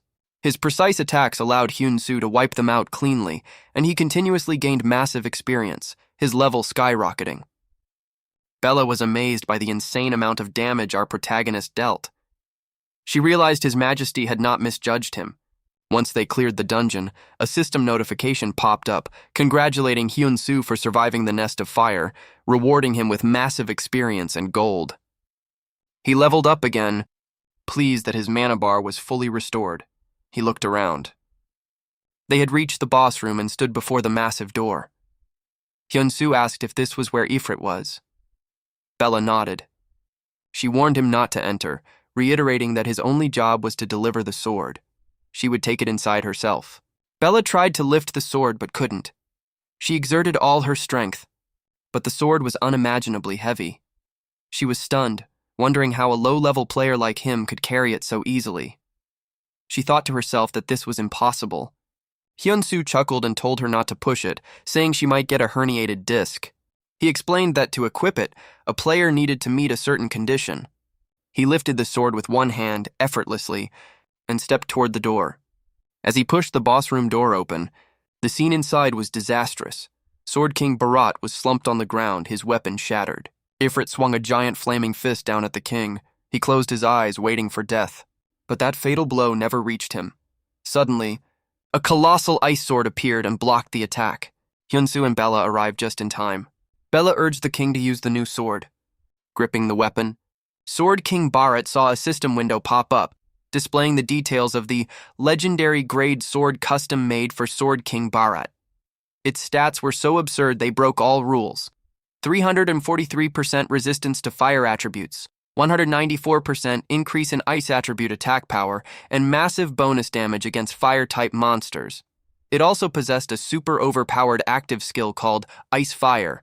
Our hero encouraged the king to unleash the sword's power. Sword King Bharat gripped the hilt tightly. The blade radiated freezing cold, and he instantly activated the Ice Fire skill. A wave of ice swept across the battlefield, freezing all of Ifrit's attacks on contact. The monster shrieked as the bone-chilling cold completely suppressed its flames. Declaring the battle over, the king charged, his sword slashing straight into Ifrit's blazing body, shattering the flames like glass. Ifrit panicked in absolute terror. Bharat delivered the finishing blow, wiping out the demon. A system window announced that the dungeon boss had been defeated. Sword King Bharat could finally breathe a sigh of relief, but it wasn't over yet. As Ifrit's body began to glow, Hyun-soo wondered what was happening. Bella recognized the danger. Some monsters had a self-destruct mechanism. The ensuing explosion devastated the dungeon, engulfing the king in its epicenter. Bella screamed at him to run, but Sword King Bharat ordered her to stand back. Looking at the pendant containing his son's photo, he decided to lay his life down here. Although Bella wanted to save His Majesty, she couldn't disobey a direct order. She stood frozen in place. Our protagonist stepped up. He used a skill to summon a fire-resistant shield and walked straight into the sea of fire. The king told him to go back, but Hyun-soo refused. He asserted he came to leave with the king and would not back down. Our hero asked if the king's decision was because of the person in the pendant. Bharat confirmed this, admitting his son passed away due to his own failure. He wondered how he could go on living. Our boy spoke a truth. He said that although he would never fully understand that pain, he also almost lost his beloved father who was currently in a coma. Hyun-soo confided that he used to pray every day for his father to wake up, but now he was simply grateful he was still alive. He assured the king that his son must have felt the same way. Hyun-soo embraced the grieving father, advising him to let his son rest in peace. The king saw a vision of his son smiling and apologizing, and realized his own mistake. The protagonist gently told him he had to live, asking if he shouldn't strive to be a father his son would be proud of. King Bharat agreed. He realized he couldn't be a shameful father, and smiled. He told Hyun-soo they should leave. Together, they escaped the collapsing flames. Bella rushed over, asking if His Majesty was all right. Hyun-soo assured her the king was safe and said he would return soon. Just then, a system notification popped up stating Hyun-soo's HP had dropped to 0. He was being force-logged out. Our hero reassured Bella that Outlanders wouldn't truly die, then vanished in a flash of light. Bella stared in shock as King Bharat collapsed into her arms. The king whispered that the young man had saved him. Bella cried out his name as Bharat passed out with a peaceful smile. Hyun-soo woke up in the real world. A system message announced that due to the forced logout penalty, his level had decreased by 1. Our boy looked at his bandaged hands, tears welling in his eyes. He swore to his father that he would keep moving forward. Meanwhile, deep in his coma, Sword King Bharat found himself facing his son Ban, who no longer belonged to this world. They met in an endless, lush green meadow. Suddenly, a familiar voice called out, "Father!" It was the sound he had longed to hear for so long. The darkness surrounding Bharat dissipated. He found himself standing in the light as Ban ran toward him, smiling brightly, walking slowly. Bharat asked, his voice full of hope, if it was really his son. Ban gently reassured him that he was here, but explained he came to say a final goodbye. Hearing this, Bharat's heart clenched. He couldn't accept it. He gripped Ban's hand tightly, terrified of losing him again. In a trembling voice, the king asked what this final goodbye meant. Ban gently reminded him of what his friend Hyun-soo had said. He expressed his wish for his father to be happy, advising him to stop torturing himself and live a fulfilling life. As Ban finished speaking, his body began to disintegrate into motes of light. Bharat screamed his son's name in agony, but was powerless to stop the fading. Suddenly the king awoke, gasping for air and still calling out Ban's name. His 2 loyal subordinates, who had been tending to him for the past 3 days, gasped in shock. They rushed to his side, worried about his condition. Bharat regained his composure. In a solemn voice, he recounted that his son had appeared in a dream to find peace. He declared this miracle was thanks to that young man and immediately ordered Hyun-soo to be summoned. Later, in a quiet, sunlit room, the guards announced Hyun-soo's arrival. Our protagonist entered, bowing respectfully, and asked about the king's health. Bharat affirmed he felt great and invited him to sit. He revealed he called Hyun-soo over to discuss an important matter. With a serious tone, the king acknowledged that Outlanders like Hyun-soo were immortal, able to resurrect even after death. However, he emphasized that immortality didn't erase the fear of death. Pain was still pain. Looking straight at him, he asked why he risked his life to save him. Hyun-soo answered honestly, explaining that he saw a burden and sorrow in the king's eyes exactly like the one he was carrying. He genuinely wanted Bharat to choose to live. The king pondered these words, repeating, "A burden like mine." When he asked for a second reason, our protagonist scratched his head bashfully. He admitted he was confident that saving the king would come with a massive reward. A faint smile graced Bharat's lips at the word confident. He remarked that this answer showed true grit. He agreed and declared the reward would exceed all expectations. Bharat handed Hyun-soo a sealed scroll, explaining this was the reward for the flawless sword he had forged. The moment our hero unrolled the scroll, a blue system window popped up. The system announced that he had received 1 million gold. For a moment, the boy was stunned. This amount was equivalent to roughly 170 billion won. It was a fortune that changed his life instantly. The king asserted that because the sword had truly saved his life, this reward was completely deserved. Hyun-soo bowed his head, expressing his deepest gratitude. Bharat invited him to sit back down, his voice warm like a father's. From now on, he promised to live his life to the fullest, so that when he reunited with Ban, he would have no regrets. He hoped Hyun-soo would do the same, living strong for his own father. The king encouraged him to visit the palace often, and Hyun-soo eagerly agreed, feeling satisfied. Bharat said Hyun-soo had imparted new strength to him and asked if he could consider him a true friend. Just then, a system notification appeared. Hyun-soo's affinity with King Bharat had reached the maximum level, granting him the blessing of friendship. Our protagonist realized what an honor it was to befriend a legend.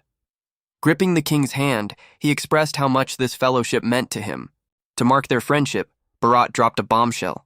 He declared his intention to teach him the royal family's swordsmanship. Knight Commander Benson lost his cool. He questioned how the king could pass down such a precious martial art to an outlander. The commander reminded him that Lord, a top-tier player, had already been chosen as his successor and had begun training. He argued that only those worthy could learn this skill. The king calmly replied that he wouldn't grant this knowledge to just anyone, but only to someone who had proven their worth. A new skill quest titled The Sword King's Swordsmanship appeared before Hyun-soo. The rules were incredibly simple. Our protagonist had to land 3 or more valid strikes on Knight Commander Benson to prove his worth. The reward? None other than the legendary Sword King's swordsmanship. Bharat announced that Commander Benson would personally test Hyun-soo and gave him 2 days to prepare. After logging out of the game, Hyun-soo immediately used the prize money to pay off all of his father's hospital bills. With the burden lifted, our boy left his cramped old apartment and moved into a much nicer new home. He thanked his old landlady for her kindness and generously sent her extra money as a token of gratitude. With everything settled, our protagonist called his friend Kim Ji-han and invited him to dinner. Ji-han thought they were just going to eat instant noodles as usual, but was stunned when Hyun-soo met him at a fancy restaurant. Ji-han joked that eating such an expensive meal made his life worthwhile. Hyun-soo smiled, saying he wanted to treat his best friend properly for all his help. During dinner, he handed Ji-han a gift bag containing the luxurious Hermes shoes Ji-han had always dreamed of. Ji-han asked in shock where he got all this money.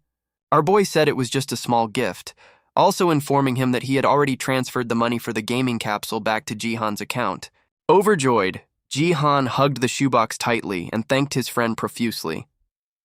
Our protagonist felt his life was truly turning a new page. Seeing his friend getting all teary-eyed, Hyun-soo jokingly covered his mouth, urging him to eat quickly before the meat got cold. 2 days later, Hyun-soo's test began at the training grounds. Commander Benson ordered him to draw his weapon, sternly asserting there would be no holding back. However, our protagonist pulled out a god-tier move. Instead of drawing a ready-made sword, he took a raw block of metal out of his bag. He calmly stated that he was really looking forward to this trial. Benson looked confused, but Hyun-soo just smirked. Right now, he wasn't a swordsman yet, he was a blacksmith, and he would fight his own way. The metal block radiated a blinding light, leaving Commander Benson and the other knights stunned by the intense heat radiating from Hyun-soo's hands. When the light faded, a completely ordinary-looking sword rested in his grasp. Benson thought to himself that he had been expecting some legendary masterpiece, but right before his eyes was just a polished piece of scrap iron. The commander stepped forward to attack, mocking the kid and asking if he really thought he could defeat the kingdom's knight commander with such a mediocre weapon. But the very moment the two blades clashed, Benson suddenly felt something was wrong. The durability on Hyun-soo's sword was alarmingly low. Upon impact, the fragile blade exploded like a frag grenade. Countless shards blasted into the air, flying like shrapnel and piercing through the gaps in Benson's armor. They impaled him simultaneously in dozens of different spots. He screamed in pain and shock as the razor-sharp fragments sliced into his flesh. Fortunately, the commander didn't sustain any fatal wounds, but the message was crystal clear. Calmly, Hyun-soo explained the loophole in the rules. His task was to land a valid strike, not to secure an absolute victory in a duel. A system notification popped up confirming 59 successful hits on the commander in a mere second. Our protagonist pointed out that the rules didn't forbid using this fragmentation method. Stunned, Benson inspected the scratches on his armor. He admitted he had never imagined such a bizarre yet brilliant tactic. Calling Hyun-soo, sir, he respectfully asked to know his true identity. Our protagonist confidently declared aloud that he was the god of blacksmiths. Upon this revelation, Benson and the other knights bowed deeply before him in unison, proclaiming what a tremendous honor it was to meet the true god. Feeling awkward from the flattery, Hyun-soo quickly urged them to stand up. Hyun-soo underwent 2 weeks of grueling grinding under the guidance of Benson and Sword King Bharat. Thanks to this intense training regimen, he learned the Sword King's swordsmanship skill. Furthermore, his swordsmanship stats skyrocketed significantly. Because his player level was still low, his progress was like a kite catching the wind. However, he had only mastered the first 3 chapters: Breath of the Beast, Furious Triple Wave Sword, and Scream of the Sword. The king promised that when the boy's level increased, he would teach him the rest. At the end of his training, Hyun-soo met King Bharat again. Now that he had proven his worth, he immediately made a request. He asked for a block of 100-year cold iron, the extremely rare material used to forge the king's legendary sword. Bharat pondered for a moment, then delivered some bad news. He was more than willing to give it to his friend, but the block of ore used to forge his sword had been the very last one in the royal treasury.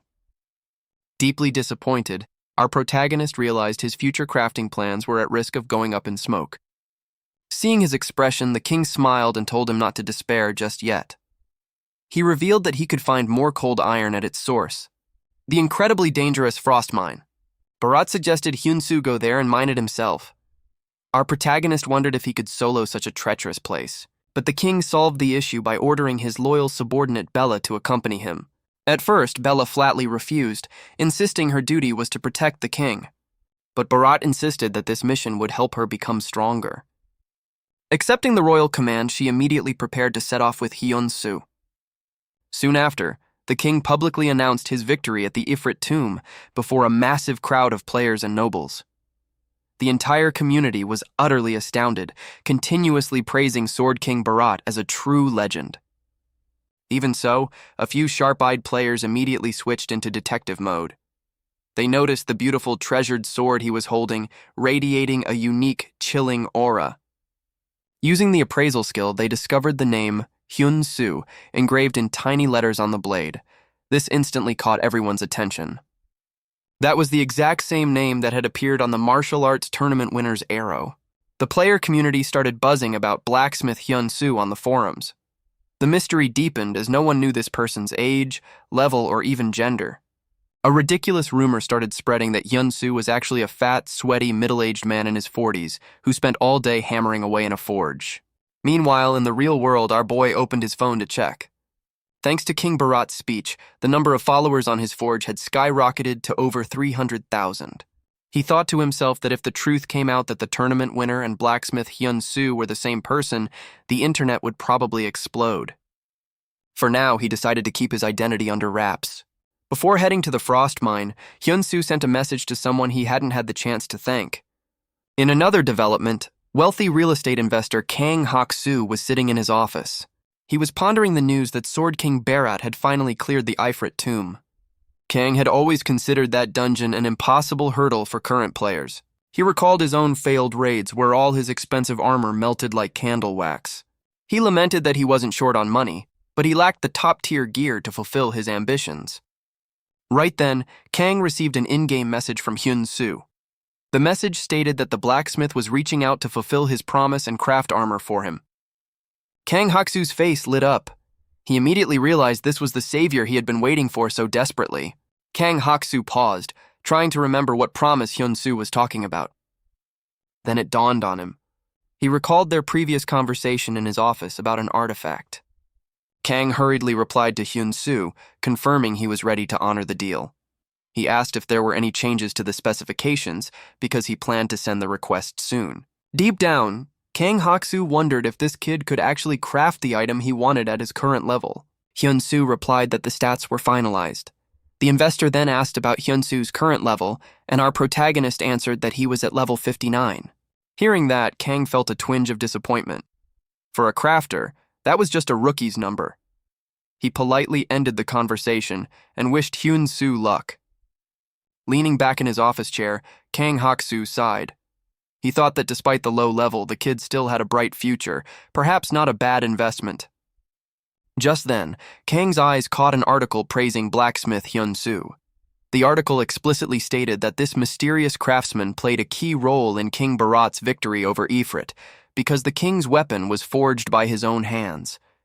Kang briefly considered messaging this famous blacksmith to place an order, but he quickly shot down the idea. He guessed that someone who rejected requests from top-tier rankers would never bother with an average player like him. Even so, he felt frustrated knowing the deadline for his class advancement quest was running out. Ultimately, Kang decided to stick with his current connection, completely oblivious that both Hyunsu's were actually the same person. Meanwhile, Hyunsu and Bella had arrived at the frost mine. Our protagonist was overwhelmed by the scenery here. It was a sparkling, icy world radiating a cold yet brilliant light. A system notification popped up, announcing he was the first player to enter the mine and rewarding him with a double experience buff for a week. He asked Bella if she had ever been here before. She replied that this was her first time too. Noticing her cold demeanor, our protagonist sensed a wall dividing them. Suddenly, a young man wielding a pickaxe stepped out to block their path. He grumpily asked how they got in, insisting that no one was allowed to enter without permission. Bella stepped forward, introducing herself as the vice captain of the Royal Knights while presenting her royal insignia. The young man was clearly flustered, and awkwardly introduced himself as Bania, a miner. Hyunsu simply introduced himself as a blacksmith. Bania said he was glad to see strangers in such an isolated place, but explained that no one could enter the main mine without his father's consent.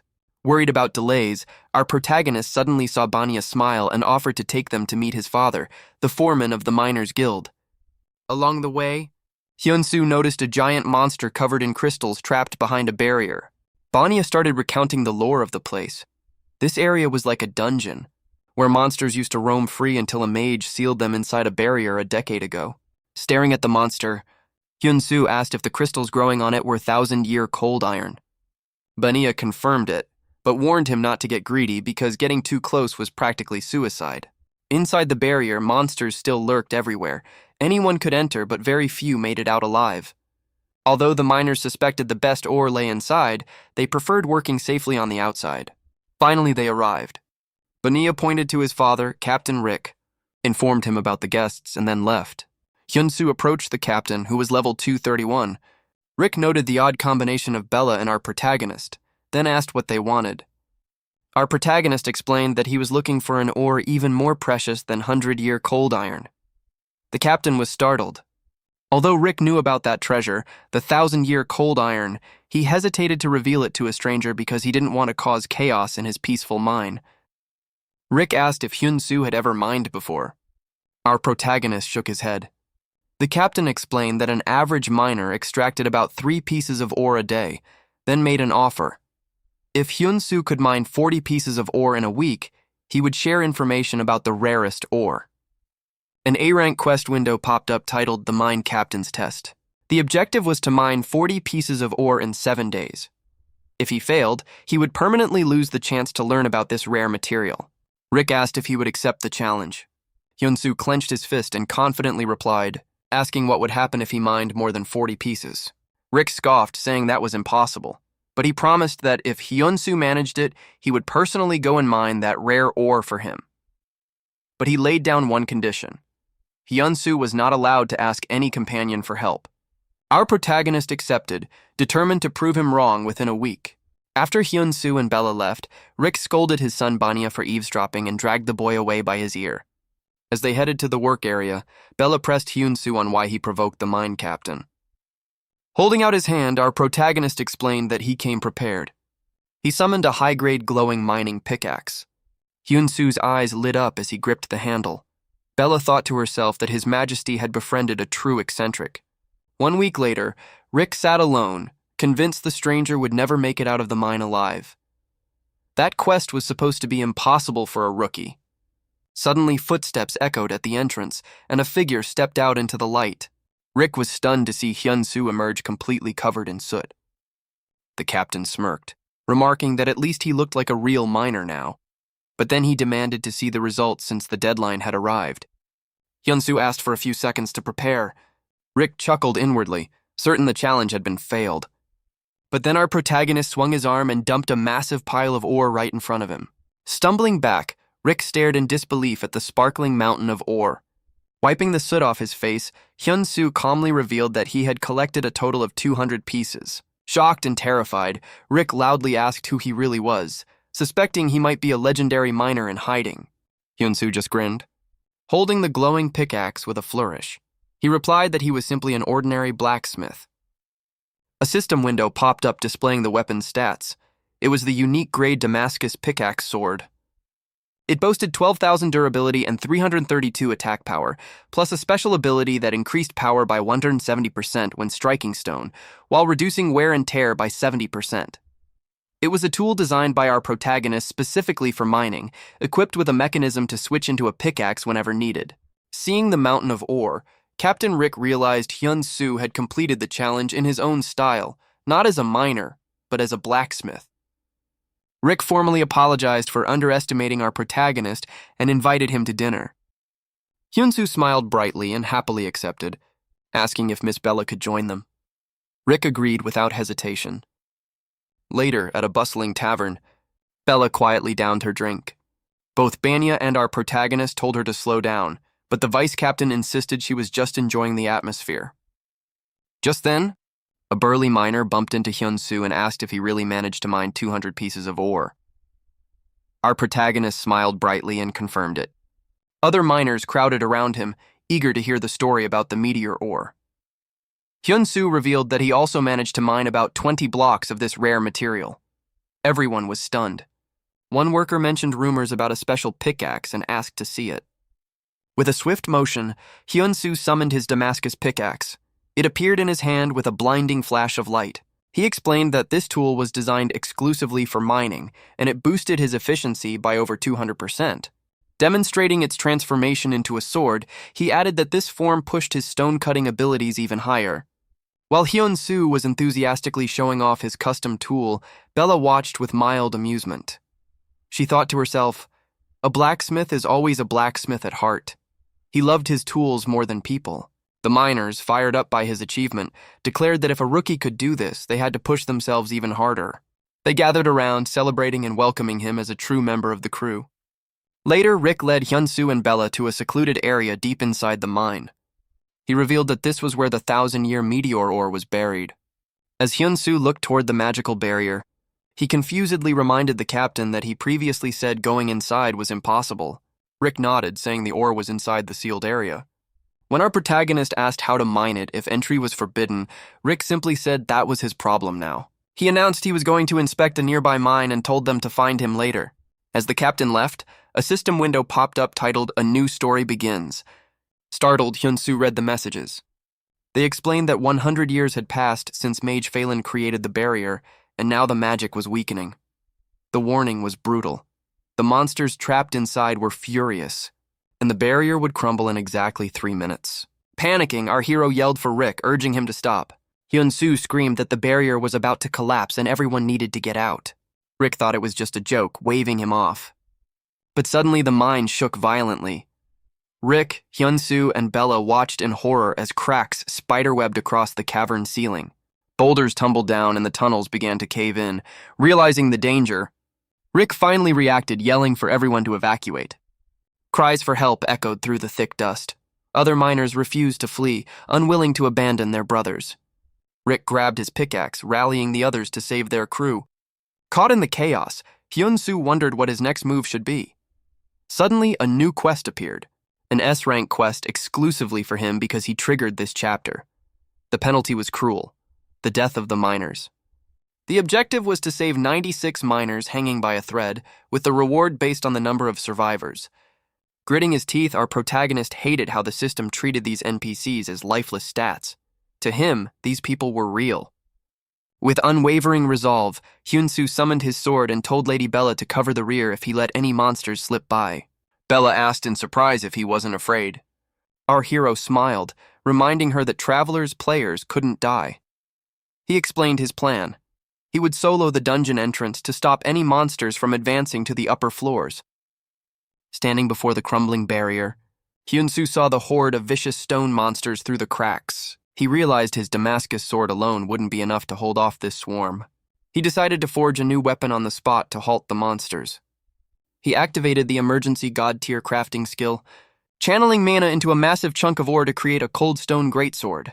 The moment the countdown hit 0, the barrier shattered completely. Hyun-soo roared, "Bring it on!" and braced himself for the onslaught. A level 113 stone troll, a level 107 stone orc, and a level 115 stone wolf charged at him. Although he knew his newly forged weapon would vanish after one use, its special ignore defense effect was active. Our hero stood his ground. He swore that as long as he stood there, not a single monster would get past. Swinging the greatsword, Hyun-soo took the initiative and charged. He unleashed the Blizzard skill, an icy attack that swept forward with incredible power. The storm froze the nearby monsters. Catching a stone wolf mid-leap, sharp ice spikes tearing through its body, instantly neutralizing the threat. However, after this devastating strike, the cold stone greatsword shattered. Our protagonist stared in shock at the remaining hilt in his hand. Although this weapon was a last resort, he realized that with the right materials, such an artifact could yield massive destructive power. But there was no time to overthink. Many monsters still lurked inside the gate, so his main concern now shifted to the miners. Elsewhere, deep in the collapsing mine, the miners were frantically digging to rescue their trapped comrades. Voices echoed through the dust, some urging the others to keep digging. They knew they had to save the injured. Cries for help tore through the air, but the miners steadfastly refused to abandon anyone. Their determination was unshakable. One miner called out to reassure the trapped group, urging them to hold on a little longer. A system message appeared stating that the reward would depend on the number of survivors. It urged Hyun-soo to save the miners. Our hero looked at the frantic rescue effort and clenched his fists. To him, these workers were no longer just numbers in a quest. They reminded him of himself, risking everything to save his father. These people were sacrificing themselves for their loved ones, exactly like he did. With a burning resolve, Hyun-soo stood before the dungeon entrance, now swarming with monsters. He was determined to protect the miners at all costs. Realizing that fighting near the workers was too dangerous, he decided to draw the monsters' attention. He charged toward another section of the dungeon, shouting loudly to distract them. The plan worked. A pack of stone orcs and stone wolves broke away to chase him. Once he had led them far enough away from the others, our hero turned to face the horde of beasts. Drawing his Damascus sword, he plunged into a fierce battle. He dodged their attacks nimbly, delivering precise slashes and narrowly avoiding a giant hammer that smashed the ground right beneath his feet. With decisive strikes, Hyun-soo took down both a wolf and an orc in a single fluid motion. Another giant stone monster swung its hammer, but our protagonist cleaved the weapon in half before finishing the beast off with a critical strike. Suddenly surrounded by another wave of enemies, our hero smiled confidently. It was time to use his true skills. Grateful for everything he had learned from the Sword King's swordsmanship, he activated the Furious Wave swordsmanship skill and charged into the encirclement. A storm of rapid slashes erupted, his sword strikes transforming into azure waves that tore through the monsters. Enemies fell one after another. As he fought, a system message popped up announcing that this skill dealt an additional 10% damage, reaching 140% if it hit a weak point. He paused for a moment to catch his breath, realizing this ultimate technique was even more overpowered than he thought. After striking down the final monster, Hyun-soo collapsed, exhausted amidst a pile of corpses. As he panted heavily, system messages appeared. One announced the mine dungeon had been cleared, while the other announced the completion of the sudden quest, confirming all 96 miners had been saved. He had achieved unprecedented results, a smile blooming on his lips. He was relieved to know everyone was safe. However, a new system message quickly caught his attention. It hinted that by manipulating the situation, he could obtain a massive reward from the mine captain. Our hero read the message, confused by what manipulating the situation meant. He slowly stood up, using his sword for support. Although Hyun-soo believed everyone's safety was reward enough, he couldn't ignore the possibility of an even more lucrative prize. A cunning glint flashed in his eyes as an idea began to form. Outside the ruined mine, Rick pulled an injured comrade from the rubble. He stood before the survivors, announcing they could finally rest. Everyone was safe. Relief and joy spread among the miners. Banya ran over, anxiously reporting to his father that some people were still trapped deep inside, including Hyun-soo and Bella. The boy feared they might have died, but Captain Rick told the boy to stay calm, emphasizing that less than 5 minutes had passed since the disaster began. Banya was resolute, insisting he had to go save his friend. The boy ran inside despite his father's warning. Inside the dusty mine, Banya desperately called out Hyun-soo's name. He found Bella standing motionless amid the rubble. He called out to her. Bella turned around with an expression of pure shock. As the smoke cleared, Banya saw the bodies of countless stone monsters littering the ground. Captain Rick and the other miners ran over, all left speechless by the devastating aftermath of the battle that had just taken place. Their jaws dropped in awe at the number of monsters slain. In the center of the battlefield, our protagonist was leaning against the wall, blood streaming down his face. He muttered, feigning regret as he told Captain Rick that sadly, the 1,000-year cold iron wasn't here. His conscience felt a brief twinge of guilt, telling himself, "Sorry, Captain, I have to play you a little bit." Looking on from the side, Bella observed the entire play, feeling slightly nauseated by his over-the-top acting. Just a few minutes prior, our boy had carefully smeared monster blood on his face, smirking slyly as he set the stage. Back in the present, Rick was deeply moved by Hyun-soo's self-sacrifice. He told him not to worry about the ore and rushed to get him treated, worried about his injuries. Hyun-soo thought to himself that perhaps he overacted a bit. As he stumbled along, he heard the miners gathered around calling him their benefactor and hero. Suddenly, everyone turned to look in shock. Unexpectedly, Captain Rick fell to his knees before our protagonist, his head bowed low. He declared loudly that, as the captain, he was incredibly grateful to Hyun-soo for saving their lives. His declaration left the other miners, along with Banya and Bella, completely stunned. Then, all the miners also dropped to their knees, thanking our boy in unison. They vowed to serve him whenever he needed. Captain Rick promised they would mine ore anywhere on the continent if Hyun-soo requested it. Just then, a system notification popped up, congratulating Hyun-soo on an extraordinary achievement. He had earned the absolute submission of the #1 Miners Guild NPC group. The panel confirmed that they would unconditionally follow all his commands, from mining and transporting to construction. Our hero looked at them, feeling a pang of guilt over his charade. He didn't expect things to go this far. Even so, the tears streaming down Rick's cheeks were real, and his sincerity was undeniable. Hyun-soo smiled and said, "I look forward to working with everyone.